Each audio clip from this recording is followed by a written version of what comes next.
Governor Martin Wambora pale, naona pia Governor Like Nyanjui Nakuru, pia Governor Kimemia Nyandarua. Nashukuru tena sana, asanti kwa kuwa pamoja nasi. Kuna Governor mwingine ambaye nilikuwa nimeona na sijui amepotelea.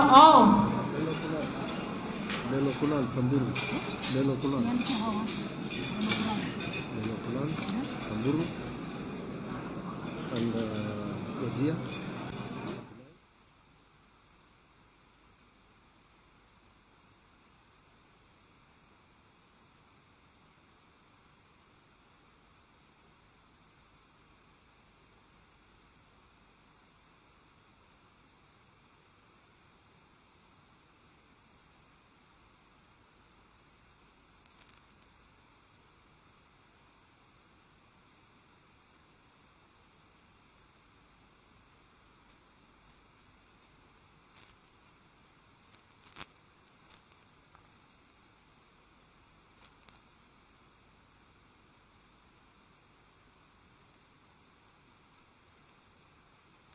MC Hassan Osman, mheshimiwa ananiambia pia tuna Governor Leno Kural from Samburu, Abdullahi from Wajia, tuna Governor Kuran from Garissa na Kuti kutoka Isiolo. Wote tutaenda tukiwataja kama anaendelea kunielezea wale ambao wamefika. Na pia in the house we have MCAs from different counties.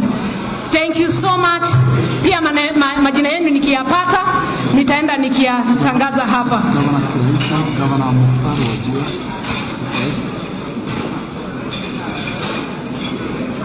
Yes. Governor Mukhtar Wajia. Abdullah is former governor. So you can just say Abdullah is former governor. Quran from Garissa. Quran from Thank you so much. Pia Governor Kiraito Murungi from Meru, asante tena sana. Mukhtar from Wajia, asanteni. Na sasa naomba niweze kumwalika kwa heshima sana Dr. Monga, Chairman Mount Kenya Foundation, for our welcoming remarks. Ndio tuingie kwa program yetu. Na niliomba kwa heshima tukianzia pale nje, tuna mahali ambapo tunaweza keti. Kwa wale ambao wanaingia ndani hauna nafasi ya kukaa, naomba kwa heshima tafadhali tupate nafasi ya kuketi pale nje, wale ambao hawana nafasi hapa ndani. Tukiendelea na chakula chetu, tulisema kuna nafasi nyingi za kusavu. Upande wangu wa kulia kuna mahali kwa kusavu, upande wangu wa kushoto pia, na asanteni sana. Thank you, Chairman.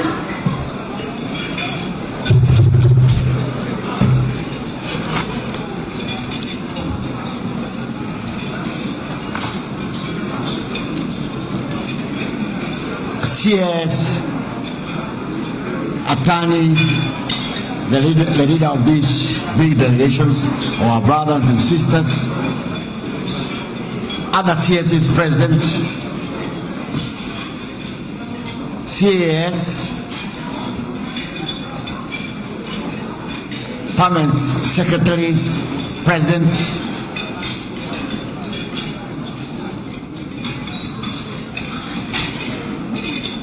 members of parliament, MCAs, all protocols observed. I should have said the chairman of Rema Central Association, Bishop Matthew.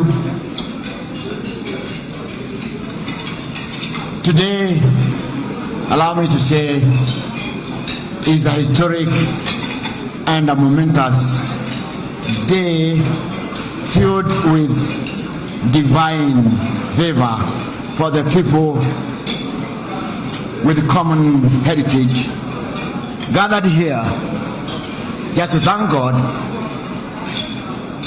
for the heritage that He gave us, which is the mountain, and the second mountain, tallest mountain in the region.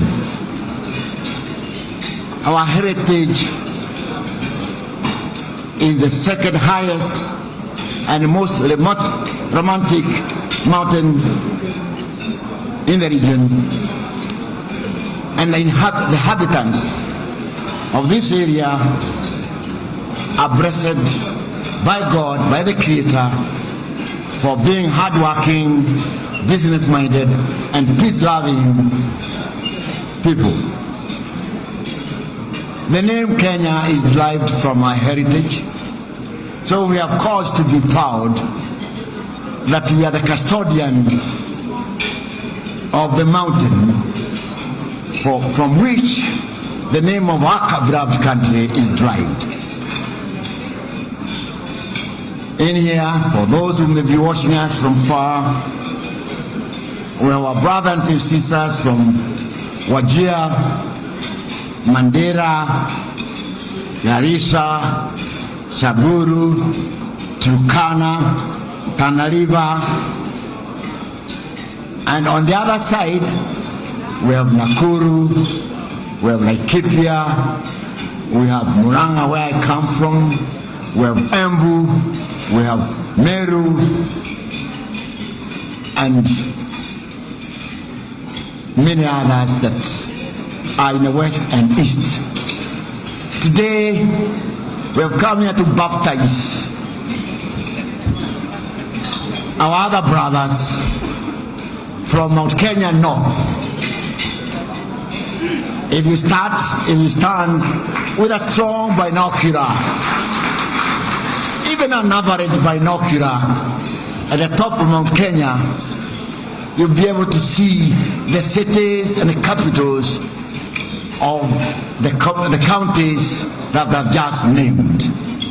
You don't have to be there, but you'll be able to see the people from the top of the mountain while you are at the top. For us from the west, west of mountain, east of the mountain, and we believe that our God lives there, and we strongly believe that our God who stays there is able to provide his divine powers to our brothers living in this other neighborhood. Today we are here to discuss those issues that are common to us because we have a common heritage, and there are certain things that we need to do together, we need to agree on, so that we can live in harmony, as we have always been known as very peaceful communities around the mountain. Hitherto, and during the colonial days, our brothers in North Mount Kenya, were known as coming from the frontier district.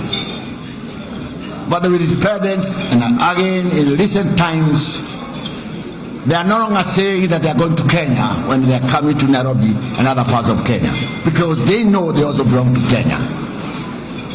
Because they no longer say that they are marginalized. The third highest position in the governance of Kenya is the Minister for Finance. And it comes from no other place than what used to be called Northern Frontiers.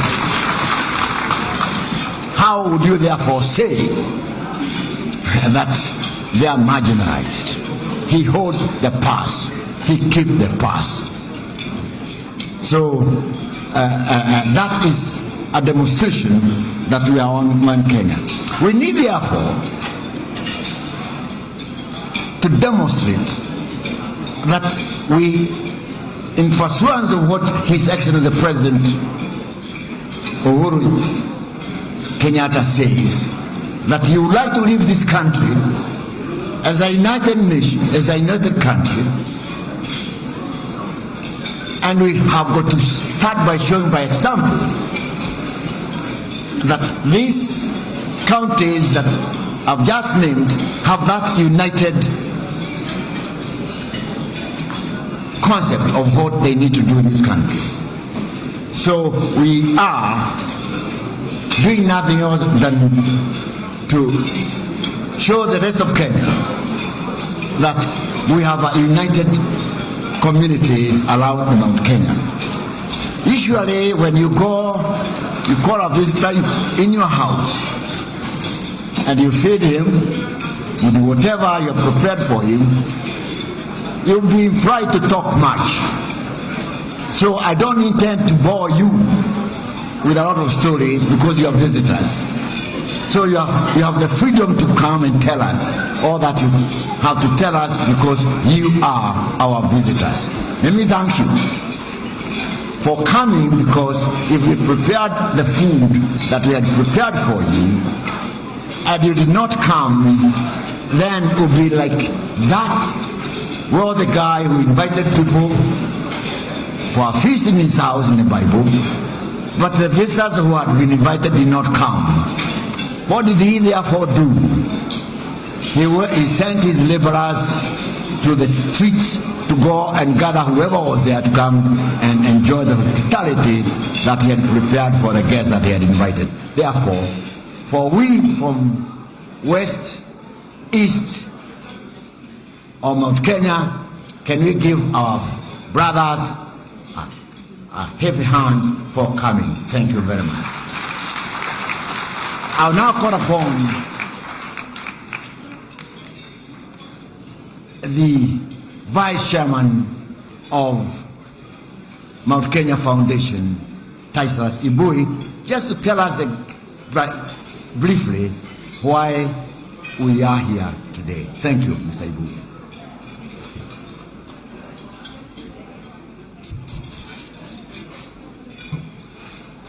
Thank you, Chair. Let's give our chairman of MKF a big clap, please.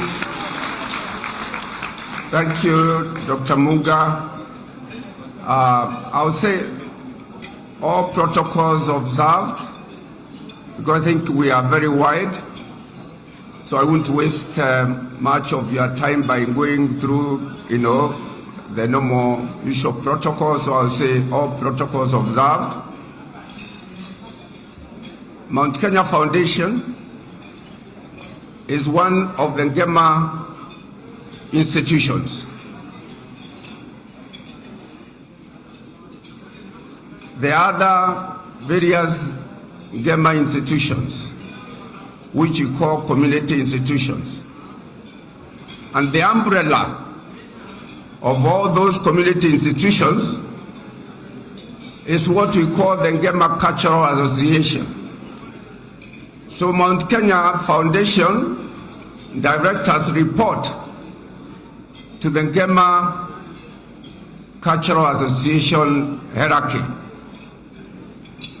And today, we are honored by the presence of none other but the chairman of the Ngema Cultural Association, Dr. Bishop Reverend Lawi Imadhiu. So I want to say thank you. Let's give him a clap. That's the reason why when he's standing, I can't be sitting. So for me to say it, he has to be seated. So Bishop, thank you very much for the honor that you have given to us to come to this occasion. It was a very short notice to you, and we want to thank you from the bottom of our hearts for you, to bless us with your presence. We also want to tell you, Bishop, after today, because this is a meeting of communities, it is your responsibility now to take it further or long, where we are going to in the future. So thank you very much. Now, who are we? For the people who do not know, we are here as communities drawn from 21 counties. Out of the 47 counties in this country, 21 are gathered here today. Their leaders are gathered today. That is Lamu, Tana River, Garissa, Wajir, Mandera, Isiolo, Marsabit, Turkana, Samburu, and I think the Pokot. And then we have the Meru County, Tharaka Nithi, Embu County, Kirinyaga County, Murang'a County, Nyeri County, Laikipia County, Nyandarua County, Nakuru County, Kiambu, and our host, Nairobi. Those are 21 counties gathered here. So our gathering here is very significant because we are making a statement to this country. We are making a statement to other communities. So these communities who are meeting here are leaders, drawn not only from elected leaders, not only from the governors, not only from the senators and members of parliament. It has also the cultural leaders, the tribal and community leaders drawn from all those counties. So it's a big represent that we have here today. I would want to recognize our elected leaders, our governors,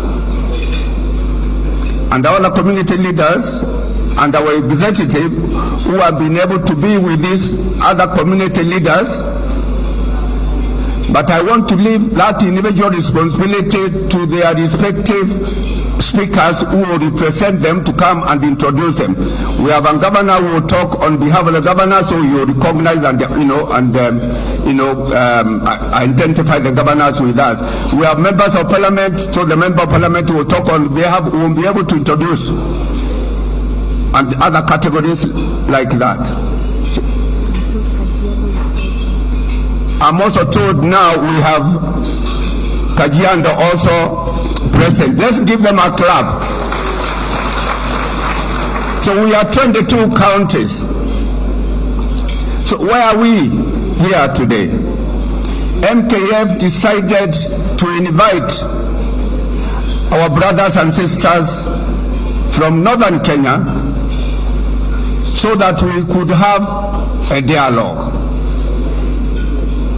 We invited them because, and we recognize them because we share a lot in terms of economics, in terms of development. I was telling them before, if they are getting their goods from Mombasa or Nairobi, before they get to their destinations, they pass through the Ngema communities, areas or counties. So we are tied together. We need to see things from the same perspective. In terms of development, we have to see those things from the same perspective. We are also going to a new dispensation in 2022. Can we have a way where we can talk together so that we chart our future together?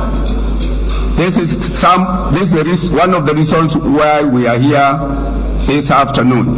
This is the reason why we said we want to offer you a luncheon so that we can be able to talk to one another. You are from northern Kenya. We are from around the Mount Kenya. So let me remind you something. Nobody chooses his parents. So you are born who you are by the parents who gave birth to you. Nobody chooses the tribe is going to be born into. So you are born in that tribe, and you're even born in that clan that you come from. You are born and brought up in that county that you occupy. You and I could be on different races. You and I could be in different, belong to different faiths, different relations. Those differences that we have, that diversity should be our strength. And I think we need to clap for ourselves because of that. That diversity which we have should be our strength. All that we do have is to have the responsibility of you and me respecting your difference. If you are Muslim, I respect you as a Muslim. If I'm a Christian, you respect me as a Christian. If you belong to this tribe, I respect you as, because you didn't choose to be born there. I respect you from that tribe. If you come from this clan, I respect you because you come from that clan. So that we will be able to synergize and work together and enjoy the benefit of the synergy. Synergy in terms of development, synergy in terms of charting our political future together. So our message this afternoon is, how do we bond together? This is a journey we are starting, the journey of unity, the journey whereby we have a dialogue on see how we work together, we reduce insecurity amongst ourselves, we reduce corruption in terms of, we plan our development together, both political and economic. We see as Kenyans, where do we want this country to be? And I believe that was the essence of the handshake. When His Excellency the President signed or shook hands, that exactly is the mission that he was seeing. It's a vision that he was seeing. We have heard from other quarters, some are saying handshake was to break Jubilee party is not for this community. So Jubilee, nobody would shake hands just because we want to break Jubilee. Nobody shook hands. His Excellency the President did not shake hands with the former Prime Minister because of anything else other than unity. Other than unity for this nation, for peace for this nation. So what we are going to talk about today is that handshake that brought peace and tranquility in this country. That handshake did not say we are going to stop anybody from ascending to the presidency of this country. No, it's not. And I think this is what we have to show, that unity that we are looking for between ourselves is what other communities in this country should also look for. So as Mount Kenya Foundation, we also reach out to other communities as much as we want to encourage other communities also to come together. They talk to one another, they eat together, because when you and I talk, it's a win-win situation. Asante. So to me, this is a big day, and if we're able to achieve this, to start this journey that we are working together, wacha tuendelee pamoja. Asanteni sana. Thank you very much, ladies and gentlemen. Vice Chair, the elders from our region have requested that they want to address you and the chairman.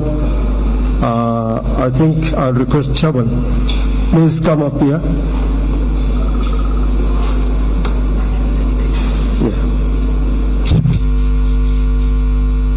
On behalf of the elders from our region, Mr. Mohammed Ali, Chairman of Borana Council of Elders, on behalf of the Samburu Council of Elders, the Turkana, Waliwana, Munyoyaya, Wardai, Orma, Burji, Gabra, Sakuye, Elmolo, Borana, Dasnach, Sidamo, Rendile, Bajuni, Okomo, Tigodia, Murule, Ajuran, Malakote, Kola tribe, Garre, Harti, Wayu, Isaac, and Galjain. I hope you have heard these names in this country. They are all here. They are in this room. So, Mzee Mohammed, I can help you hold this.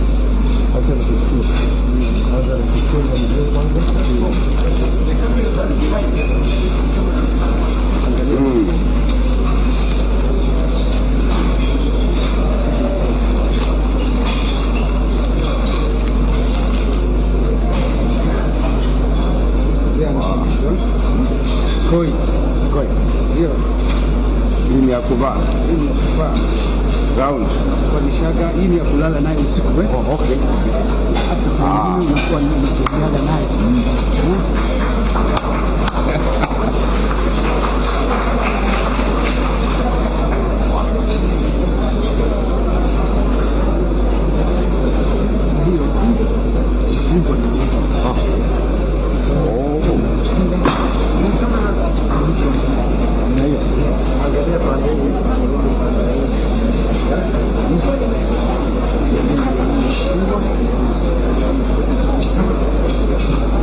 Haya, hiyo ndo mavazi ya kwetu. Ukiona mtu anachunga ngamia, yule anachunga ng'ombe ama mbuzi, hiyo ndo nguo yetu.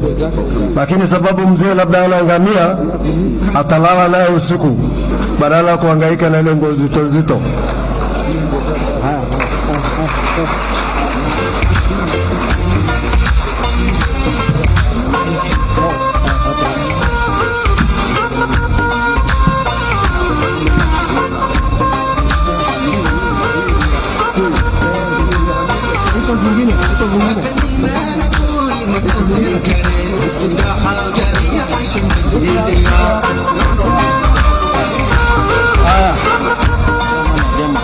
Bishop Chairman GCA, tafadhali njoo hapa.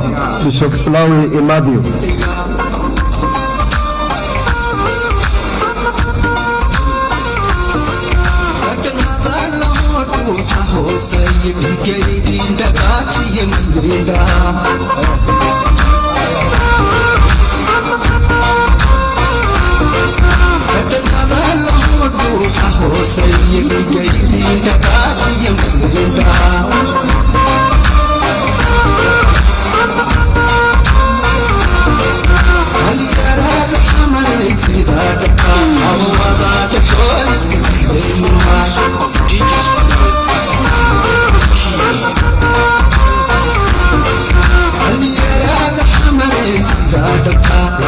Msonge hivyo kidogo ndio mwenye gazeti apate kuchukua picha mzuri. Msonge hivyo kidogo tu.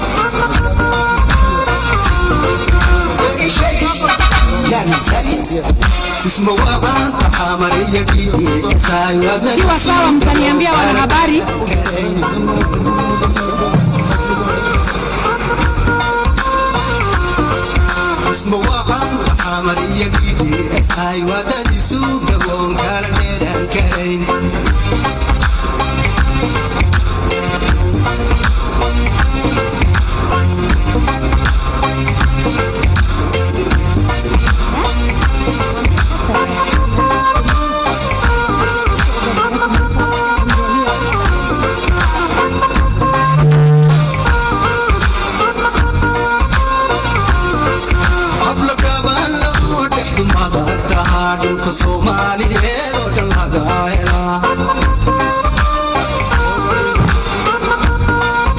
Ogawe nimetaja, labda hamkusikia. Haya, sasa Vice Chair, wacha avalishwe pia. Nafikiri mziki endelee.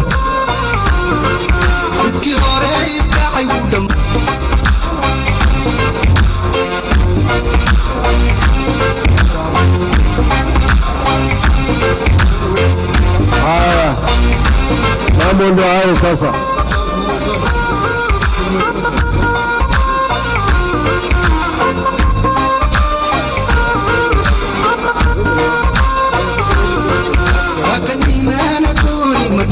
Kare, mutu da hagari ya fashin bai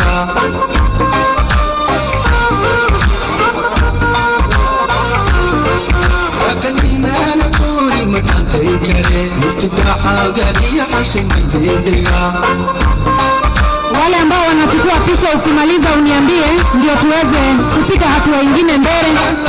Nimekwambia members of parliament wananikimbisha haraka sana. Nataka niwaachilie tafadhali ndio waweze kutembea. Wakati ni wasukuma na tunawaelewa. Asanti. Asanti. Asanti. Thank you so much.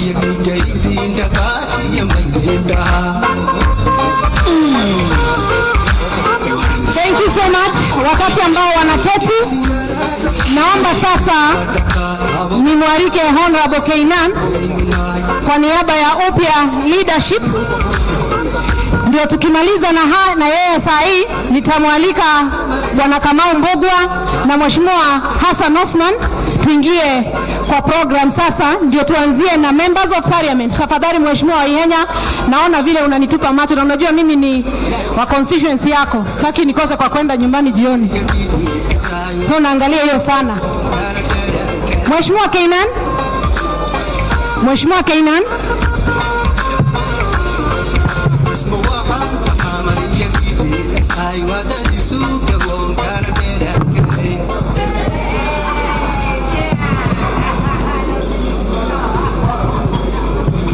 I can see the chairman is still excited with our traditional regalia.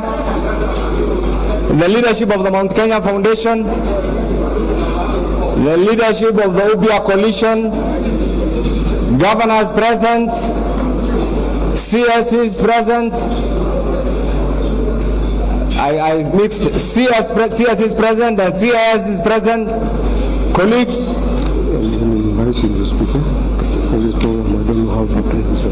Colleagues from both the National Assembly and the Senate, all invited guests. Assalamu alaikum wa rahmatullahi wa barakatuh.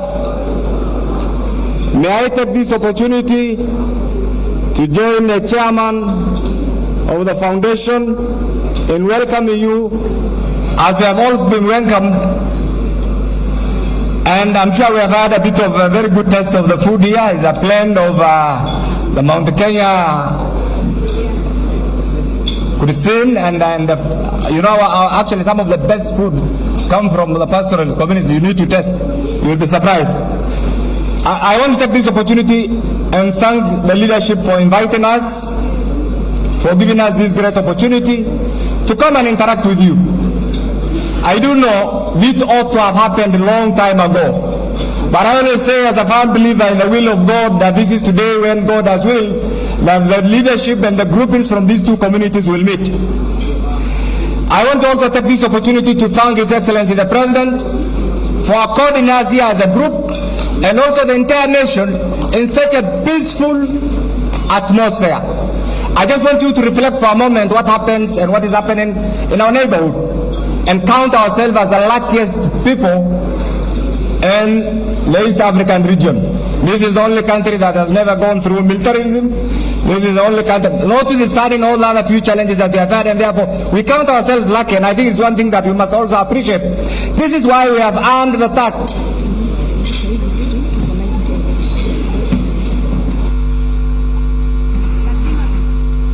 Tufanya hiyo because of the live coverage. Pole sana Mheshimiwa Kainan. Asante. Thank you.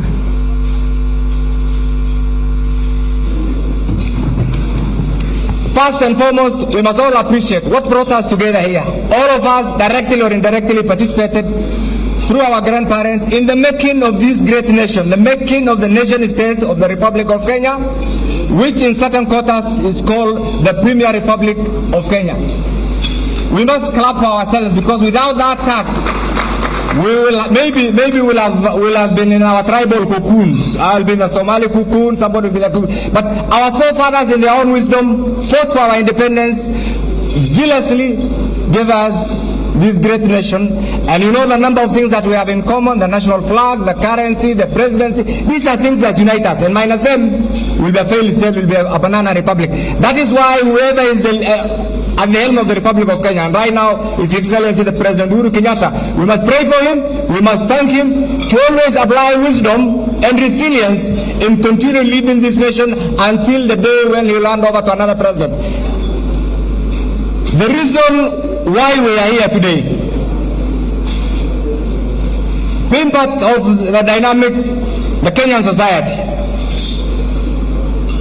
being conscious of the political, socio-economic realities of the Republic of Kenya, being conscious of where we are today as a people,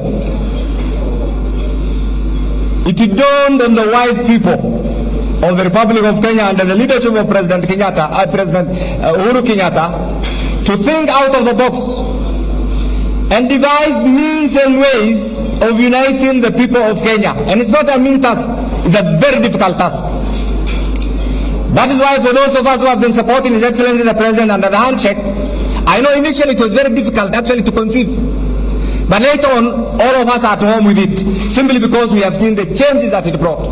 And this is why now people ordinarily who are not meeting today are meeting and exploring new avenues of getting together. We are here as Upya and friends. You have also invited us as Mount Kenya. There are certain things that we have in common. Some are national, some are regional, and some are purely interest driven. But all these can be brought together for the benefit of the people of the Asal region, for the people of Mount Kenya, and for the benefit of the people of Kenya as a group. And this is why today proudly I stand before you here and being part of that process. Part of that process that is going to unite Kenya. I'm sure most of you are surprised. Why are these people from the Asal region coming together? We were in pieces. And these are some of the things that we inherited from colonialism. You know, as part of the administrative structure, there was divide and rule. Even the challenges that you see in our backyards are some of the relics, the challenges that we inherited. Because they will put a small clan in this area and say this zone is yours, another one. That is when we inherited, that is what is in our minds. And we keep on doing the same thing. So the interest of the people of the Asal region is economic. Economic number one, peace and security number two, and three, national unity. I believe by us getting together, these issues can be achieved. And this is why these two groups are unique. The people of the Mount are very resilient people, very enterprising people, highly educated, and to some extent, in certain quarters, among the leading entrepreneurs in Kenya. When I see Mr. Munga here, I only don't see the chairman of the Mount Kenya Foundation, but I also see a serious entrepreneur who has changed their lives, not only in Kenya here, but in the entire region. By the way, with due respect to the diplomatic norms, Equity can qualify as a mini state in certain quarters. And I believe this is why His Excellency the President, for the first time in the history of Kenya, and for those of you who are avid readers of our foreign policy, His Excellency the President immediately was elected in 2013. One of the first things that he did was to domesticate and actualize our foreign policy into a written document. If you Google the Ministry of Foreign, I'm sure quite a number of you are the CS know, the first pillar is economic diplomacy. You need to ask yourself, some will say the President is a businessman. Some will say the President, no, it is because what counts in the world of today is not political ideology. It's economic strength. This is why the combined efforts, we have the land. Let me tell you the secret. We, the Asal region, from the Asal region, we have the land. 70% of the landmass of the Republic of Kenya comes from that part. You have the resources. If we combine and you give us avenues to invest, I can assure you we'll develop Kenya, and Kenya will move to some of the newly industrialized nations and recover some of the missed opportunities. You know, in Kenya we have had so many missed opportunities. That is why today I'm also really appreciate. You are in business, look at Nairobi. Nairobi is changing. Nairobi is changing because of the combined business interest. And I'm glad that we have the chairman of the Zili business community, Mwalimu Ahmed Abdullahi, that serious entrepreneur. And I'm told last year he was one of the best taxpayers by KRA standards. That was not possible 20 years ago, but it's possible today. Maybe the first 10 used to come from Mount Kenya region. You can see now you have been overtaken. Equally, this being a political season, all of us under the Upya family, and I believe all of you under this foundation, believe also in the leadership of His Excellency President Kenyatta. By virtue of being our president, by virtue of being within the same groupings, ideological groupings, and that is why we decided to come together as Upya. We realized that we were disjointed.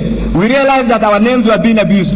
We realized that we were in different pieces. We came together and said, how do we come together, more family in one family, and pursue our cause, our interests as a united group?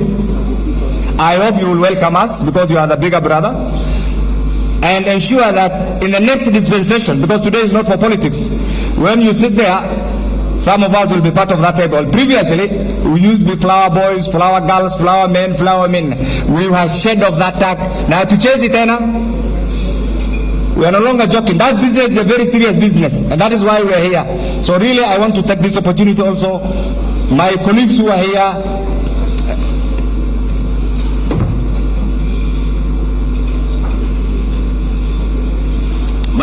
here, I know quite a number of them, have really been supportive of His Excellency's cause. This is the period when people in normal run away from the government of the day, because normally towards the end it's not. But I realize right now many people are coming towards the center and supporting the government. That itself is something that we ought not to get for granted. I have been tasked. Maybe I didn't introduce myself for those who did not know me. Let me close that before I welcome my boss. My name is Dr. Adan Kainan, Member of Parliament Elders, and the Jubilee Joint Parliamentary Group Secretary. I'm one of actually the second longest serving Member of Parliament in Kenya. Our father is Jimmy Angwenyi, and the four of us deputize for him, and that is by the grace of God, and we are not about to retire. Finally, because we are in a political season, and because we are not, initially there were talks about, we are not endorsing anybody here. For us, the person we are going to endorse is the person His Excellency the President is going to guide us. When that time comes, we'll sit together as family, discuss, agree, contextualize, agree on the policy platform, agree on the manifesto, and say, this is what we think is right. With those many remarks, I want to thank you very sincerely for those of you from the Upya family who found time. I know you were here from very early in the morning. I want to thank you. I want to thank the CS, who is also our chair. I also deputize for him. It's a very difficult task.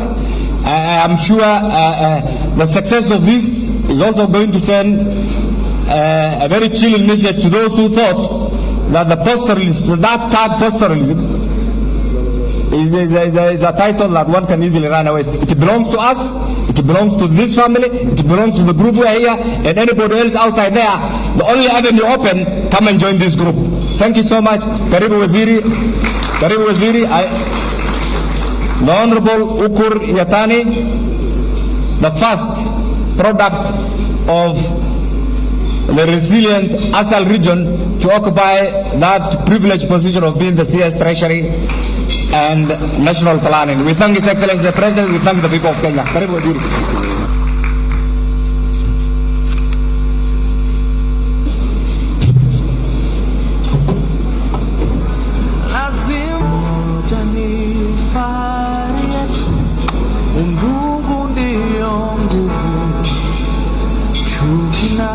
Elders and leaders of Mount Kenya Foundation, led by Bishop Lawi Matthew, Bwana Munga, Bwana Mbui, and the rest of the leaders from that region. Elders and leaders of Northern Kenya who are here in the various shades and colors, led by the sultans, the respective chairs of various clans and communities. My fellow cabinet secretaries who are here, and I'm happy that they found time to be here. Professor Kobia, CS, Gender and Public Service. My friend Joe Musheru, my sister Cecily Karuki, and the rest of cabinet secretaries who are here. Honorable governors from my backyard, the governor of Isiolo, Dr. Kuti, the governor of Wajir, Mukhtar, the governor of Garissa, Ali Korane, a number of deputy governors who are here, and our partners from the Mount Kenya region. I see Governor Kiraitu, Governor Kimemia, and my compatriot, the chair of the Council of Governors, Wanyambora, whom we were together in the first county government, and Honorable Lee Kinyanjui from Nakuru. My neighbor and my young brother, Honorable Moses Lenokulal, who is now doing his second and last term, the governor of Samburu, and many other governors who are, maybe because I have not been able to recognize where they are, I want to thank you very much. Honorable Senators who are here, there are many of them here. I see Senator Fatuma Dulo, I see Senator Faria, I see Senator, the youngest kid on the block, Senator Abdul Haji, one of the very important family that we remember from time immemorial, the Haji's family, who had mentored us, who showed us the way, who gave us the value of valuing others and working with the government at all times. Honorable members of the National Assembly, I just want to, if you don't mind, particularly from our backyard, please just stand up. You might not get another opportunity. Honorable members of the National Assembly, Senate, the Upya family, wherever you are. This morning we counted about slightly more than 40. They are from Samburu, they are from Marsabit, they are from Isiolo, they are from all these regions, that Mandera, Garissa, Wajir, Tana River, all of them, and Lamu. Can you mention the MCs? There are very many, especially like Isiolo. Yeah. Thank you very much, and I'm sure maybe you are going to get a formal introduction later. Honorable members of the County Assembly who are here, please, I know because of the quota, we did not invite all the MCS of the ASAL areas, of the Upya family, of Upya counties, because we are going to have a session in the course of, in the next 10 days with all our MCAs. We'll count more than 300 to 400, and we are going to have a meeting with them. But wherever you are, if you are part of the delegation, just please stand up for it so that we can recognize you. Karibuni sana. The chief administrative secretaries who are here, the principal secretaries, distinguished guests, ladies and gentlemen, good afternoon. Firstly, allow me to express my sincere gratitude to the distinguished elders and leaders of Mount Kenya Foundation for their recognition and invitation of the leadership of Northern Kenya under the Upya family, under the Upya movement. We do not take this gesture of friendship for granted, particularly noting the prevailing political season in the country, the constraint of time and the need to build relationship across every corner of this country, and that you found time and the need to invite us for this luncheon is a gesture that we do not take for granted. I have therefore no doubt in my mind of the good faith and intentions underpinning this unique get-together. It can't be for granted. It can't be taken for granted. And it can't be by coincidence that you thought about reaching out to us, building a relationship, and finding value in these vast counties is not a mean task. We may wish to know that the people of Northern Kenya, in their ethnic and clan diversities, are interwoven by shared history, geography, and common socioeconomic circumstances. They are in many ways and so often defined by commonalities of hardships, sometimes known for insecurity, sometimes known for hunger and general deprivation. And that is the rallying call that brought us together. We think we have so much to share in common in terms of the sheer hardship that abound in those regions. But we felt we can change that into opportunities. Past attempts by leaders of this region to get together to discuss issues of mutual concerns and collective good for their regions have failed, sometimes due to external interference, sometimes due to intimidation, and generally even sabotage within government. I'm referring to in the past. When people of this region try to get together to discuss a cause and destiny of their own, it has not been very easy. It has always felt resistance. It always felt barriers along the way, either at the local level and sometimes even at the national level, because there is value in them getting together, and there is also the potential danger of sometimes even when they get together, if their voices are not heard. The communities of northern Kenya have now reached of age. As an integral part of President Uhuru Kenyatta's government, have decided not to miss out on the ongoing national discourse. In a transition like this, we want to get together as one united front, as communities defined by the commonalities I earlier indicated, and we want to be part of that train, because we are already one. President Uhuru Kenyatta has given us an opportunity, appointed quite a number of personalities from this region into senior positions of leadership and senior positions of decision making, including my own position as a cabinet secretary in charge of finance, not for the region, but for the country, where it has given me an opportunity not only to decide and shape the destiny and the economy of this country, but also go beyond and engage with international organizations to determine the course of this country. It's not a mean achievement. It's a task, it's a position of trust, and forever myself, my people, and my region will remain forever grateful for that gesture.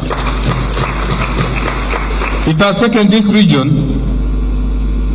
maybe more than close to 60 years to find space in positions like that.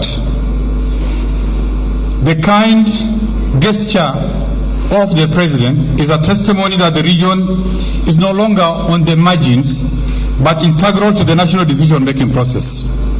We can no longer talk of marginalization. We can no longer talk of deprivation. We have no reason to complain, because the people making decisions are here with us, and they are from the region, and they have an opportunity to change the course of history for the region themselves. This is the reason that we have stepped forward to provide leadership and actively contribute to the current political debates under Upya movement, a movement that has given life to the region. It's given us a political voice. It's given us an opportunity to organize ourselves, that yes, indeed, in our numbers, in our voices, we can make a difference and be part of the national discourse. In retrospect, the current political developments reminds us of the journey that this region has traveled. When you reflect back to pre-independence, to independence, and other successive governments, it gives us an opportunity so that we do not make the mistakes that happened that time. This region missed out on the constitution-making process of the independence. When people went to Lancaster, these regions were nowhere. They were busy standing up against the government, doing shifter war, and getting challenges in their own small clan and ethnic differences.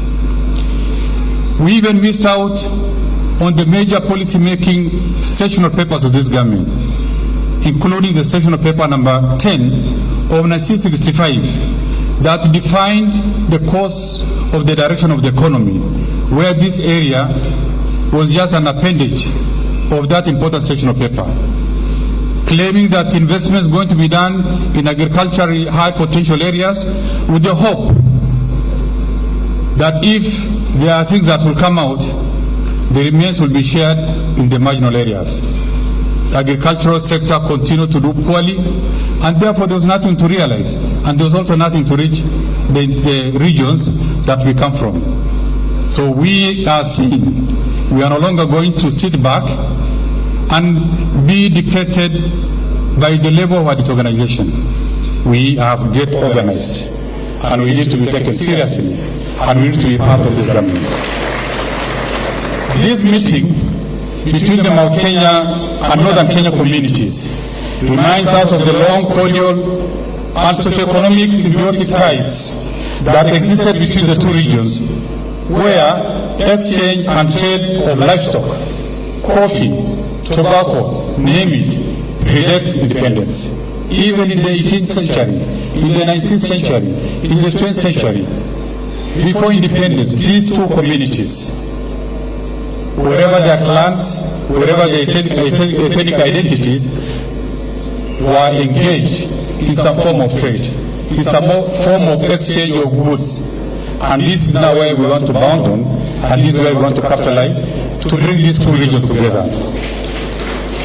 Even in the modern day Kenya, these two communities that dominate the two regions, they still dominate the economic scene through aggressive pursuit of trade, investment, and creation of wealth. When you look at the businesses in Sli, the people who are always side by side are the people of these two regions. When you go to every vibrant market, you will see a handful of people from northern Kenya, even the huts of Kikuyu land. And you will see these communities from central region in the huts and mines of people in the remotest part of this country.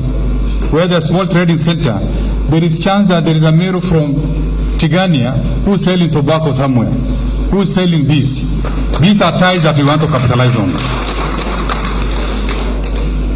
They indeed, these two communities or the two regions, contribute handsomely to the national revenue through payment of taxes from the proceeds of their hard labor and investments, not only mentioning employment levels they create. From where I sit in the National Treasury, the most pleasant person in the region that I look for are the people who pay the highest tax. The returns that we get from these two regions is by no means comparable to any other region. And that's why they're important in this country. And that's why they need to build and strengthen the ties of friendship for the betterment of the entire country. On behalf of the people of Northern Kenya, I extend a hand of friendship and warm invitation to the business communities of Mount Kenya region to come and invest in our region. Northern Kenya portends tremendous economic opportunities from abundant land constituting almost 70% of Kenyan landmass. Natural resource endowment, when you talk of the green energy mix, when you talk of solar, when you talk of wind, when you talk of geothermal, that is the mother of all natural resources, and that is Northern Kenya. When you talk of livestock in their diversity, whether camels, you might not be very keen about the camels, but you know it is the pride of our region. When you talk of cattle, when you talk of sheep, when you talk of goats, maybe we do not keep some other animals for obvious reasons. But this is where to a great extent, over 70-80% of these natural resources are found in these areas. When you talk of minerals, I know as somebody in the heart of government, the current survey about minerals that's going on in the country, to a great extent, they are found in Northern Kenya. And it's the future economic front for this country. North is the place to be. And the earlier you make a decision to invest in those regions, the better for all of us. And that's why we extend a hand of friendship, a hand of partnership for the collective good of our country. I see this meeting as a brave beginning for a brighter future for our people and for this country. That's why we need to put aside perceived differences, because in reality I know there are no differences. Sometimes they are manufactured by people who do not want others to progress, and engage freely and honestly to build a level of partnership and trust among each other that will enable collectively enable us to speak collectively with one voice, articulate a coherent position on economic and political matters to ensure a brighter future for our region and the country. We've been told by the previous speakers the sheer relevance you find in our constitution. The people in this room alone, if they speak in one voice, I don't think there will be need for any other election. It will be decided here, including the 25% majority. And it's doable. It's been done. The leadership of entire Northern Kenya is here. Their council of elders are here. Their religious leaders are here. The people who are trusted are here. Once they make decisions, then it's a done deal. And this is the direction that we want to go. Northern Kenya believes in partnership that will enable them realize unity and strength. That kind of unity that will give them an effective voice at the decision-making table. We say everything comes with a price. The relationship that we want to build, we also want to be part and parcel of the decision-making by sitting on the discussion table, not on the periphery anymore. We want to be here as partners, and we want our voices to be loud and clear. Yeah, yes, this is our country. Yes, we have a voice. We have a big stake. And we want to be at that table that's going to make the decision. That we are indeed determined to break the retrogressive cycle that keeps us as the region on the margins, and prepare to play a visible role that will make us an important cog in the national discourse of this country. I'm sure you must be wondering that why some of us, sometimes we say we're in the executive. Who said politics and life and livelihood belongs to politicians? It belongs to all of us. It belongs to the villager. It belongs to all of us also in government. And we cannot keep quiet. We will talk about it, whether you resist or not. We'll talk about it all the time, because we believe in a course that's going to change not only our region, but the entire region of this country. We are here as your friends. I'm addressing our brothers and sisters from Mount Kenya region. We are here as friends to engage with you as key players in the emerging political and economic formations in this country. We have a bloc, you are a bloc. We'll sit together, we'll determine the course of this country, where we have the entire region with us. We need to join you with you in a political formation. We are very keen to join you in a political formation, in alliance where we have a stake and space on the high table. Our decision is informed by the trust we have in our President, Honorable Uhuru Kenyatta, who has the best intentions for this country, where he wishes to banquet on the future generation, not only the current generation, but the future generation, a peaceful, stable, and inclusive nation. A nation that my child, our children, the generation to come, will look back and say, yes, indeed, we made history by uniting this country, by promoting peace, by creating stability, by creating wealth and opportunities for the future generation. Where I can work, my children can work anywhere, whether in Nyanza, whether in Mandera, or whether even in Muranga, that they know that every bit of this country belongs to them. And they are free to engage, they are free to move, they are free to contribute to the cause of this nation. And we've retreated, I think maybe in our own small corners, that yes, we are in the process of making history. This country is in a transition. This country is going to be peaceful handover of power. We've had one of the greatest presidents that has ever transited in this country, and also the region. We from his corner, this region that we are referring to, we belong to his corner. We are his people. We trust him. He has given us an opportunity. And wherever direction that's going to give us, is the direction that we are going to follow. It doesn't matter whether he's not going to be a presidential candidate, and he is not. But we want to go with him. We want to be by his side. And I know sometimes there are some, although it's dying down now, there are some discordant voices also from your region as Mount Kenya. We are inviting you back to where we are. We invite you back to where Uhuru is. Make sure that nobody is left behind, because the legacy of President Uhuru Kenyatta, the people who are going to protect the legacy of this Uhuru Kenyatta, it can only be a chosen successor by himself. And that's where the direction we want to go.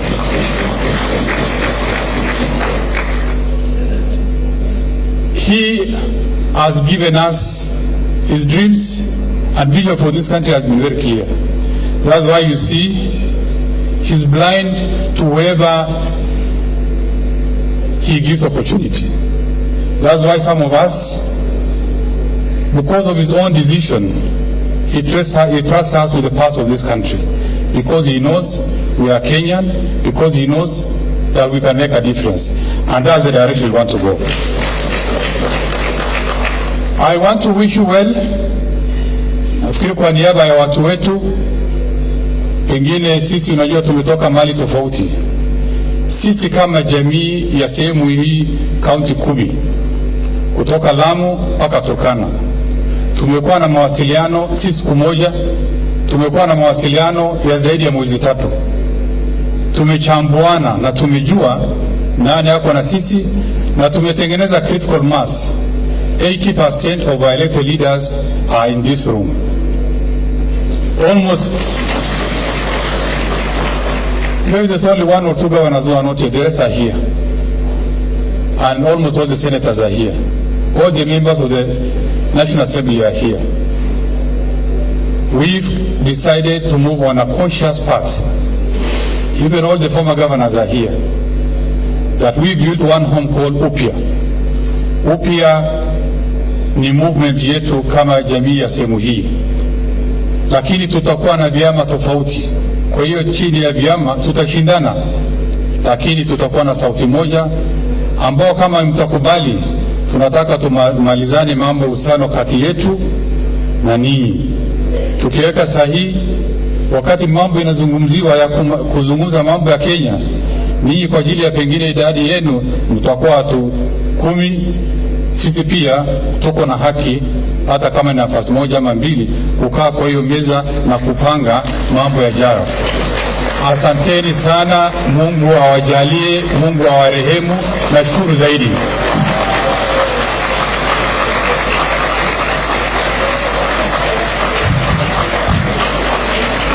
Makofi zaidi kwa CS. Asanti, thank you very much. Asanti, asanti.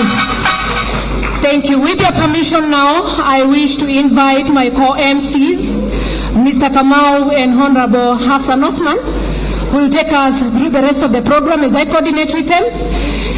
I really appreciate you for allowing me to run you through the program to this point. Na nimesema naitwa Njoki. So, my co-MC, Mr. Kamau, my co-MC, Mheshimiwa ameenda wapi? Oh, sawa. Thank you so much.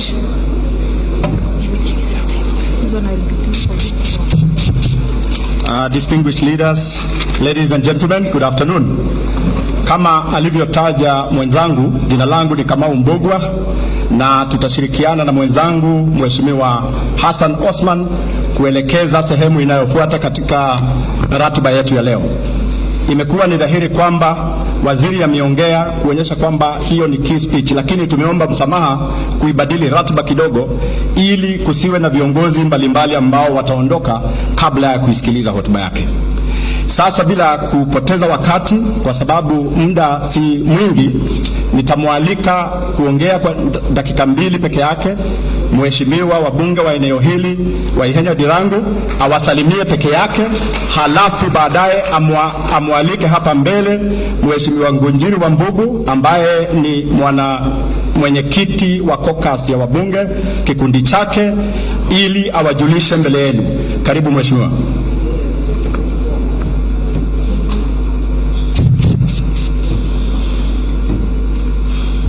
God is good all the time. Assalamu alaikum. Our hosts today, eminent elders of Mount Kenya Foundation, Ngema Association, Upya Fraternity, and prominent leaders and councils of elders from all the 22 counties gathered here, Your Excellencies, the governors, deputy governors, former, sitting, and future, members of parliament and senators, sitting, former, and future, members of the county assemblies gathered here, sitting, former, and future, members of the county executives and members of the national executives, leaders, captains of industry, leaders in SMEs and Juakari, our religious leaders, women leaders, and youth. I want to thank you for allowing me this chance on behalf of the great people of Loisabu and Nairobi to welcome you in this sitting, Loisabu constituency at Safari Park. I have been tasked with only naming the members of parliament who are here with us because you invited them and they need to return the cards. So straight away I'll go and mention their names. And thank you very much, CS Ukuli Yatani, Ambassador, our brother Adan Kenan, Commissioner, and all other protocols observed. With us here who received your invitation and attended in person, all myself, Waihenya Dirango, yours faithfully, Member for Loisabu, Honorable Monene Wabuhu Kirinyaga, Wagari Mwaniki Kigumo, Major Bashir, MP, Sophia Abdi Ijara. Yeah, it is proposed that you start as I call you.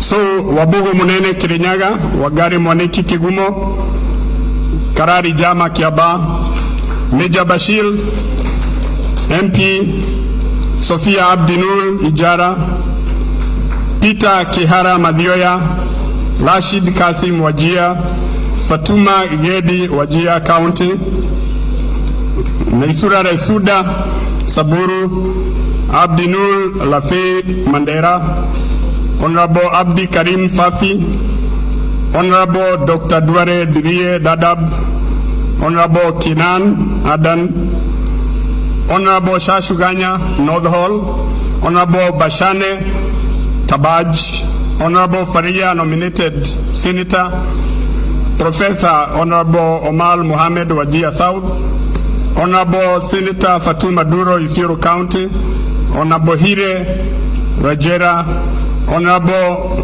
Mama Reshomo Saburu, Honorable Adan Haji, Senator Jackson Leku Montarel, Saburu East, Alois Lentiomanga, Saburu North, Abdi Koropo Tepo, Isiolo South, Honorable Madam Rueda Obo, Lamu Women Lep, Honorable Maina Kamada, Elder and nominated MP, Honorable Senator Abdurahi Haji, Garissa, Honorable Stanley Mudhama, our diaspora in Lamu West, Honorable Joe Manje from Kajiado, the Honorable Isaac I.G.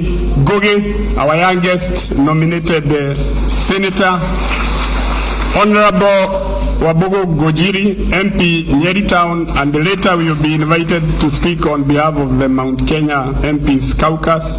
Honorable Senator Fatuma Duro, Honorable Jane Jiro, Ebu Women Rep, Honorable Mugabi Geshoke, Member for Odaya, Honorable Peter Mwadhi, Chair Administration, Member for Rimuru, Honorable Kiai Anthony Mukoroine, Honorable Jude Jomo, Kiabu, Honorable Jeremiah Kioni, Daragwa, Honorable Wajiko Kibe, Gatodo North, Honorable Abere, Laithamis Constituency, Honorable Mama County, Sabina Shege, Muranga.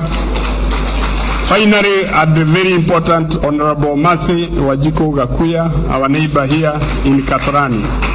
It is now my great pleasure, if it pleases you, the hosts, to invite Honorable Wabogo Gojiri to say a word on behalf of Mount Kenya Caucus. Mumekaribishwa Roysabu, tuna nafasi ya kutosha kushida na kurara. Karibuni.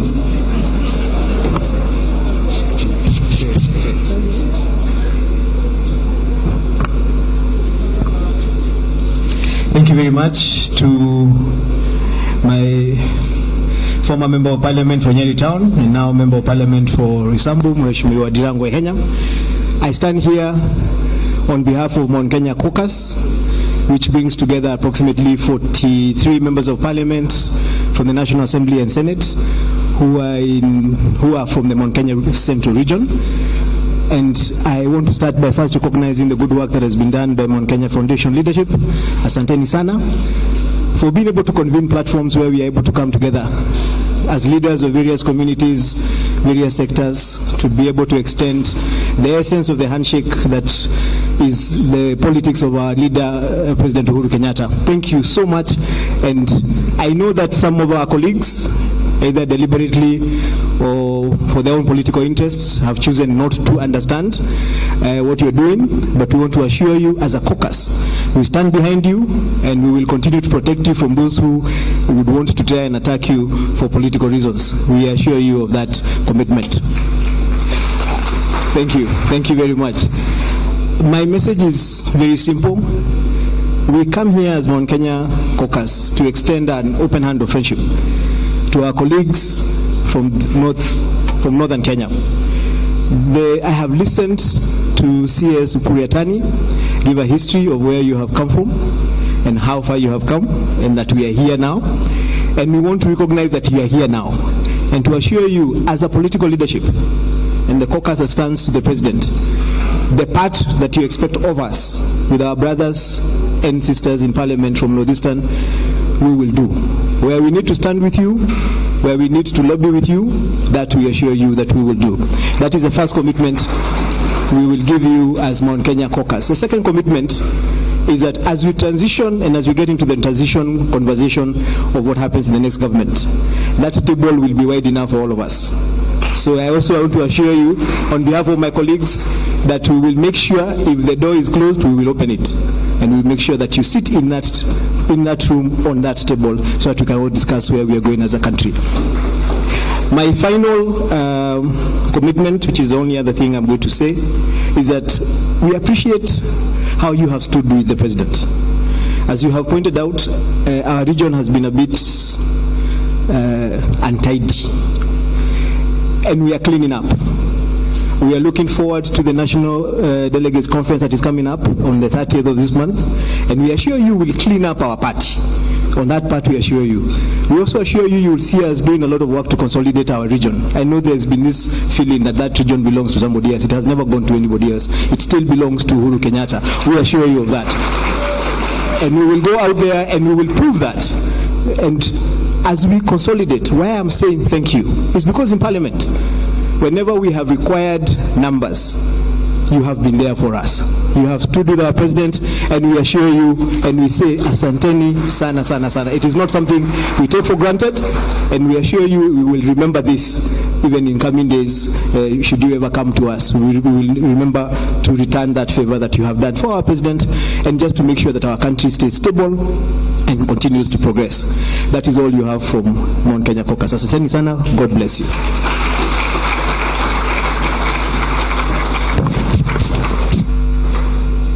tumpigie makofi tena Mheshimiwa Ngonjiri Wambugu. Kabla ya kumwalika ambaye Mheshimiwa Priscilla Nyokabi ambaye ataongea mbele yenu sasa, ningetaka tu kusema kitu kidogo kwamba kikao hiki ni dhihirisho kwamba Wakenya wana imani katika katiba yao tulioiandika mwaka wa 2010. Tukasema kwenye kielelezo in the preamble kwamba we are proud of our ethnic diversity and we are determined to live as one indivisible nation, kwamba tunajivunia tofauti za kimaumbile zilizoko kati au baina yetu, lakini hivyo hivyo tunajitolea kulinda Kenya isigawanywe au kugawanyika kwa njia yoyote ile. Mheshimiwa Priscilla Nyokabi anajulikana Kenya kwa sasa, yeye ni commissioner wa Gender Commission. Hapo mbeleni alikuwa mwakilishi wa kaunti ya Nyeri kama women rep wa Nyeri, na hapo mbeleni alikuwa ni wakili study ambaye alipigania haki za binadamu katika kituo cha sheria. Karibu.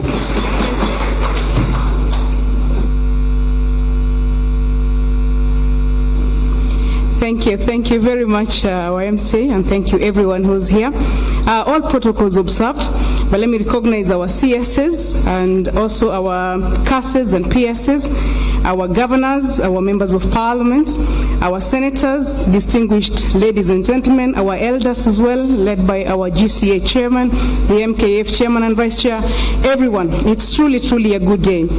There is something good about eating together, even before people say anything. So I think that we have a chance to do that we have a chance to sit together and to enjoy na kupatana na kujuana in our counties of Central. Watu wa North wote tunawaita tu wa Somali. Mimi sasa it has taken me long, hiyo wakati nilikuwa akili study, kujua kuna Waborana, kuna Wagabra, kuna Sakuye, kuna Degodia, kuna Ogaden. Imechukua muda. Imechukua muda. Na tunafurahia sana kwamba leo tuko hapa sote to have this conversation and this engagement. Nilikuwa pia na marafiki wengi kule North. Wengi hata walikuwa wananiambia ati watanifanya Muislamu. Kumbe sikujua ati hiyo ni kunioa, lakini walikuwa wananiambia ati wewe tutakusalimisha. Kumbe sasa siku ya harusi ni leo. The day of our wedding is today. A really good day for Mount Kenya East, West and North. And in this gathering, we want to appreciate the history of where we come from as a region. And you know, we were just looking at the history. You know, in Mau Mau, wakati wa Mau Mau, the communities in the north supported the Mau Mau war. Wakati wazee wengine walihitaji kufichwa, hata mzee Kenyatta, the father of our president, wakati walipelekwa Kapenguria, it was because it was a hot area. Walikuwa waende wateseke kule. But the communities there showed them how to adapt and how to live, and they stayed, and the Mau Mau war was won. So it's a long history, and we've had a history of partnership.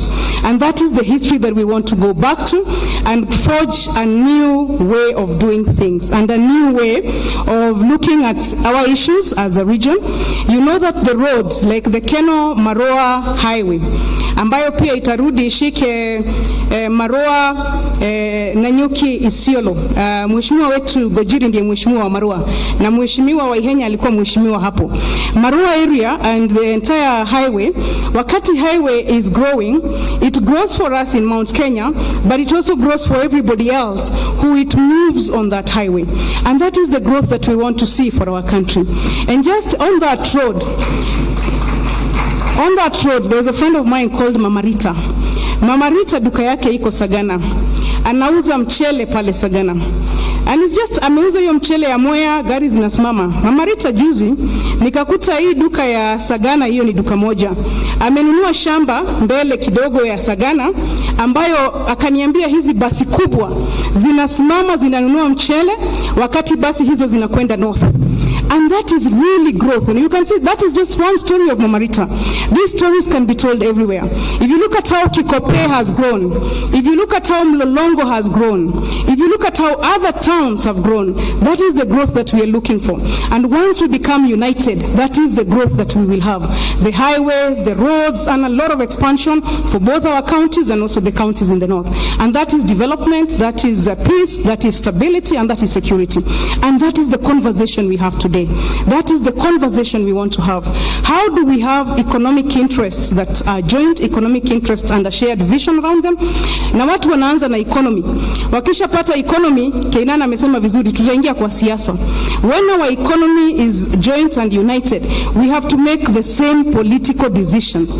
We cannot risk the legacy that the president has left us. We cannot risk our future. We cannot risk what we have. We cannot risk the growth that we have made. We cannot risk going back. And if we don't want to make all those risks, it means that the political decisions we make are decisions that protect all of us. Protect all of us. We must protect ourselves. We must protect our regions. We must protect our future. If we make the wrong decision, kulia tutalia. If we make the wrong decision, kulia tutalia. Watu wa Mount Kenya tutalia na watu wa North pia tutalia.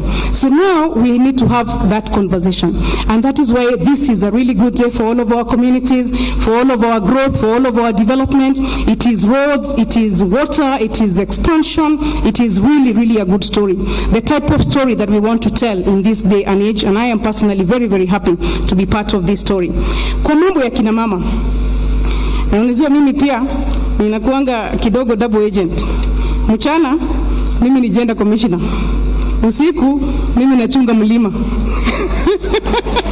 Sasa kwa kazi ya mchana ya gender commissioner, we have the story of women empowerment. And the story of women empowerment is also a very good story as to how communities grow. And one of the things that our forefathers did and our mothers did was to eradicate FGM. So me, as I stand here, part of the reason I'm celebrating the East, West, and North coming together is because also East, West, and North can eradicate FGM. And there's something very good. You know, kwa hii maneno tunasema one man, one vote, one shilling. Sisi tumeongeza one wife. Sasa ni one man, one vote, one shilling, one wife.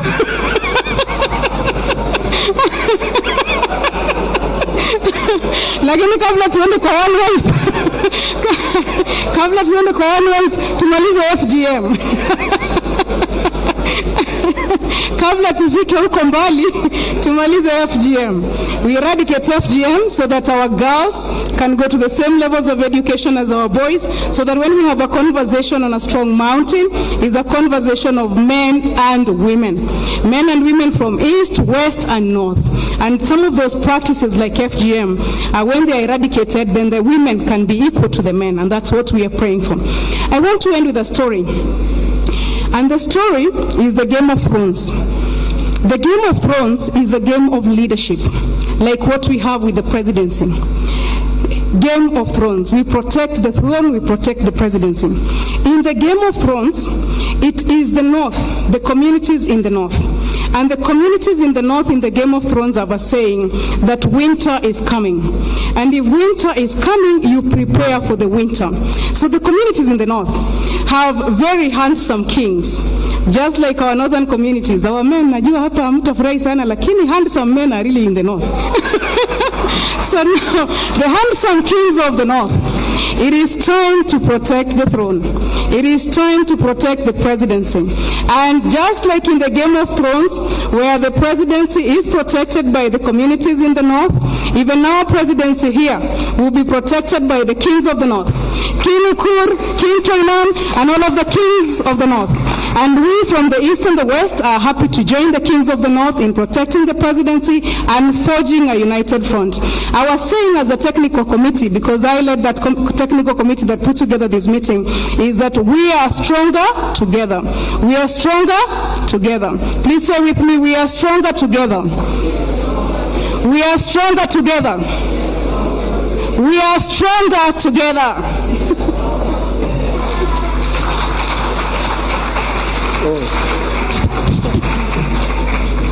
Thank you very much, Chair Commission, Gender Commission. But she should tell us who brought her that buibui.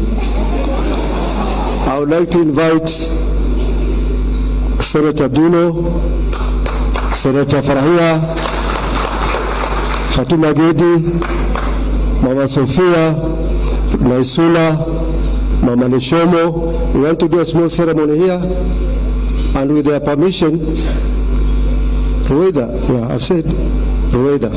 Okay, Rueda, Waziri wetu, Mama Kobia, waziri wetu Mama Sisili, CS Winnie Guchu, Elachi Beatrice, Mheshimiwa, alafu Sabina. These are my former colleagues, most of them. Like Elachi, I worked with her. So na muje hapa mbele tuwaoneshe vile wamama kwetu wanakaaga wakati wanawekwa ile traditional cloth. Tafadhali, with your permission.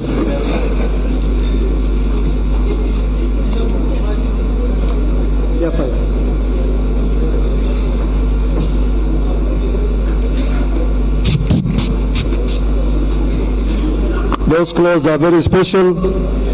On the first day, the mzee brings it home. It is worn for his eyes only.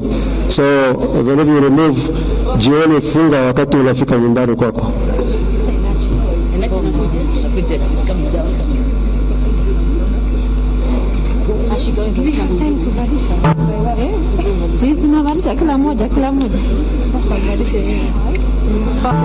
Jani fahari yetu, undugu ndio nguvu, chuki na ukabila hatutaki hata kamwe, lazima tuungane, tuijenge nchi yetu, pasiwe hata moja anayetenganisha.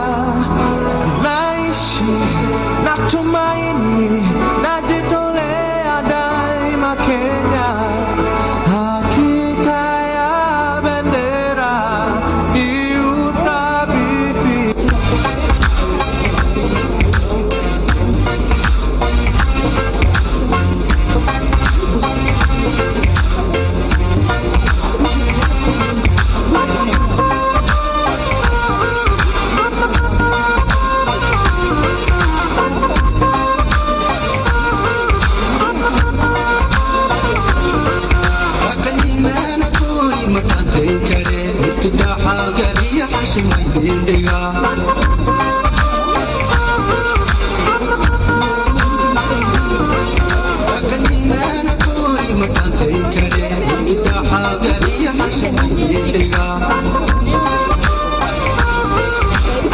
DJ tuwekee music vizuri, wanasema music vizuri.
The music is so sweet.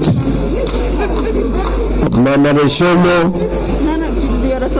Neshomo, naomba wewe uje uongee. Nimesikia baba mara mingi, lakini hamjawahi kusikia mama. Nikisikia mama, mama ni huyu. Mama Neshomo, karibu sana.